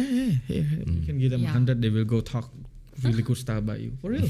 For real. Yeah. My kids shoot a video for me, just 3 hours, my own camera. They just come by themselves. I give them $100. I'm overpaid. For real, overpaid. And still they don't want to work for me. Why? Because they don't want to be independent. They want to have a safety net. But they don't know that if they're with me, they can make way more in the span of 10 years, within only 3 years, and they can spend that 7 years doing anything they want. They don't look at things that way, you know. They think that they have this net salary that they're safe in the next 5 years or 10 years. They're just happy with that. While they're working with me 20 times less than what they usually work for and earn the same amount. They don't see it. The mindset have to change. Yeah, but then I stopped changing their mind. Educate.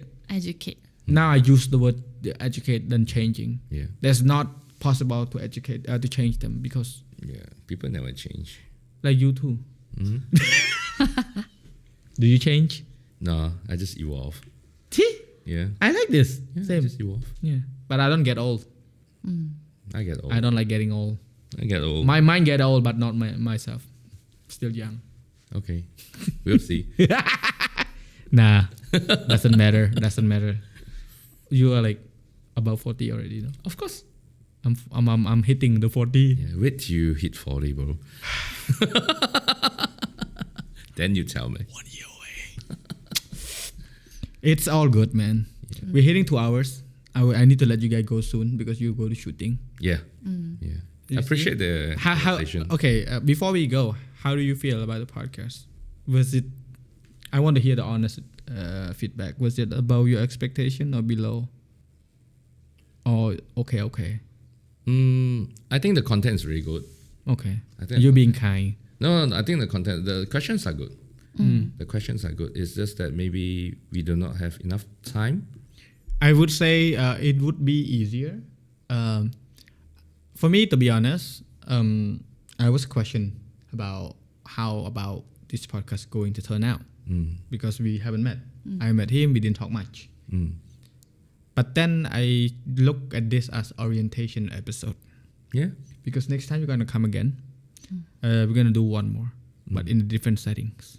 Sure. We're gonna go to a shooting shot, and then we probably do some example shooting, doing more like on the candid stuff that you're doing your work a little bit as well. I'm upgrading the process of doing the podcast. Usually we just sit down and talk like this, but next one is showing what you've got, like the actual practice. I mean, to be really honest with this, I don't get to invite to podcasts a lot. I mean, this is a podcast, right? That's why I'm inviting you. Yeah. So I got interviewed by people, right? The interview means you're asking me, then answering. Then it's done, right? But a podcast means a conversation, right? So, but me being a cat, curious as a cat, I do have a lot of questions for you as well. Go ask. Ask. So for me to be in this environment, to be very comfortable, right? I'll be asking you questions as well. So it will be a real conversation between us, right? Yeah.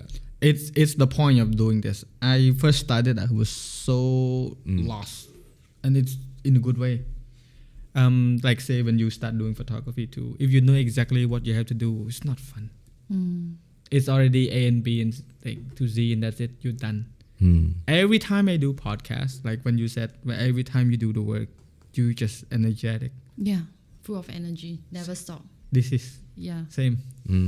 Doesn't matter how long I sleep, how busy I am, how difficult it would be. Like I told you earlier, it's always difficult to do in English. Yeah. And it turned out just fine. Smooth. I know it will be fine. Smooth. I know it will be fine. But I'm doing this to make sure that I'm not getting carried away with my responsibility as a host. I have to make sure I address you both. What you like, I make sure that I hit my target that I want this podcast to sound like. See, first we know a little bit about your journey, right? And you share really well about women should strive to be involved more within the industry, and I agree with that. For you as well, you evolving yourself from career path from one to the other, and then move to Singapore, right? So all of these things. Then we discuss a little bit about your work, and then a little bit about the country, why you're here, what you're gonna do in the future. And then the next episode will be The real work. Yeah, the real work. So mostly people ask me how I do these things. The only answer I would have for them is only if I cares. If I don't care about that person or that specific subjects, doesn't matter how hard or how prepared you are in terms of question, it would sound so blatant, so plain. Like there's no connection, there's no There's vibe. no flavor to the answer. No, right. This is why when you do podcast, you have to make sure you want to do it. Yeah. The word wanted is quite important. Then you have the reason and you're excited to do it. Fucks the view. No, to be honest, when I do English, people don't tend to say why I do it, and they don't know. To conclude this podcast, that you said Cambodia is under-marketed because we don't want to try new challenges. So how can we promote ourselves if we keep speaking our local languages? Correct. Yeah, you guys are always like, if you are always in your own comfort zone, then you will never grow. Yeah. And you will never improve. Yeah. And then to say this to you, so I got my story is quite long, so that's why I say that we don't have enough time. I got so motivated by your foreigners that says Cambodian help Cambodian. Khmer Chui Khmer. Khmer Chui Khmer. Yeah. That's the word. The word Chui. It's mean help. Help. Yeah. If you say just a little bit wrong, the word Chui, it sounds like fuck. Be careful. Wow. This is really dangerous. So you have to So I meant to say Cambodian help Cambodian. It's like Cambodian fuck Cambodian. Careful.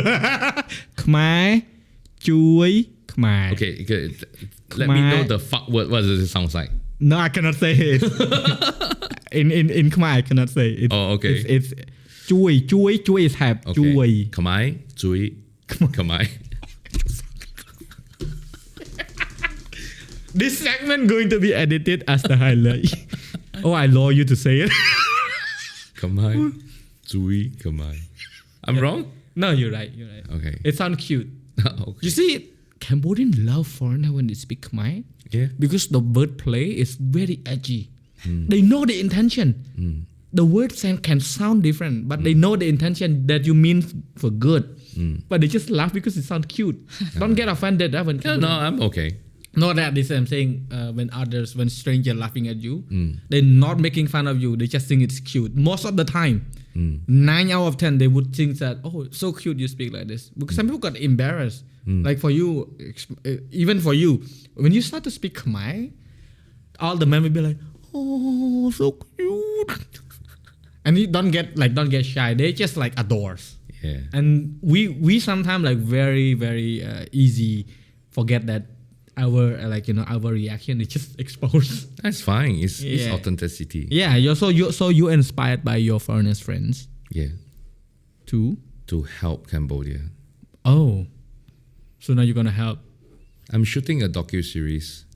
Oh, about the country. Nice. Yeah, When you gonna finish it? I'm starting next month. And also, there's one thing that concerns us, that if I'm going to shoot 8 episodes and put it on Netflix, and naturally, people will skip it because, oh, it's about Cambodia, and just skip. Don't worry, we do market plan. Yeah, but it's also my intention to make it a series that is about this region. But you know, sometime I figured this out.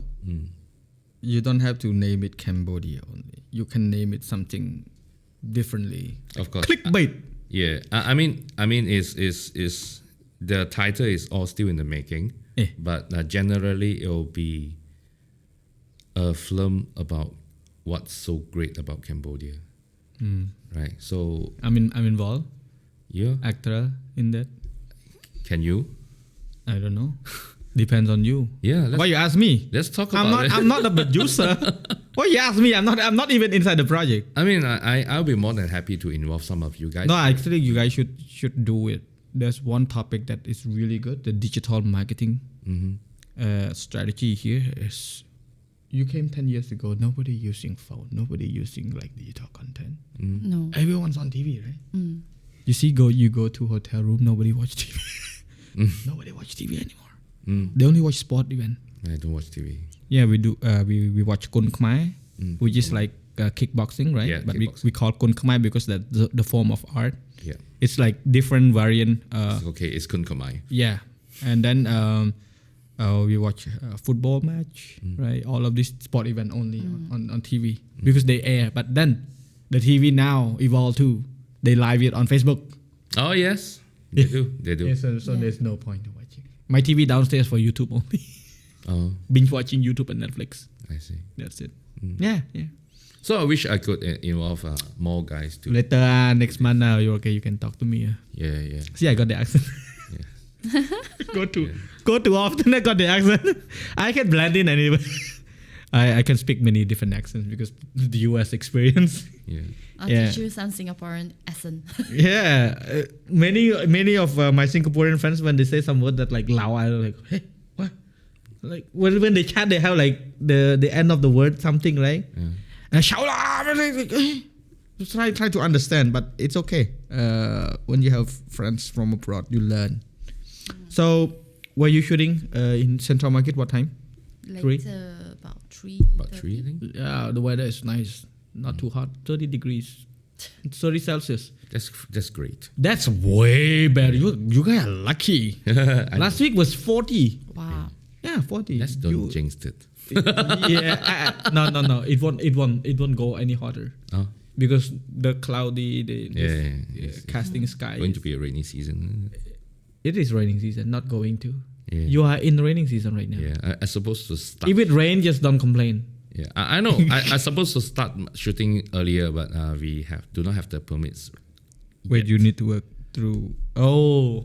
Yeah. Okay. Because You need we to are. apply. Yeah, we need to have the permits because we are shooting. Have you talked to anybody yet? Yes, we are actually applying it. It's just that it takes a little bit of time. Okay. Yeah. Film commission, everything you did. Yeah, MOT. Okay. Good. Need any help? Let me know. Sure. One phone call away. All right. All right. I need to so let you much. go. Yeah. Like I said, next time we will do more. Yeah. Maybe less of you and more of her. Because you talk a lot. We talk a lot. No. For me, I'm hardly in front of the camera. I'm always behind. I'm not surprised, but you should be more upfront. Yeah. I mean, there's always a time in life where you need to do things that you're not used to.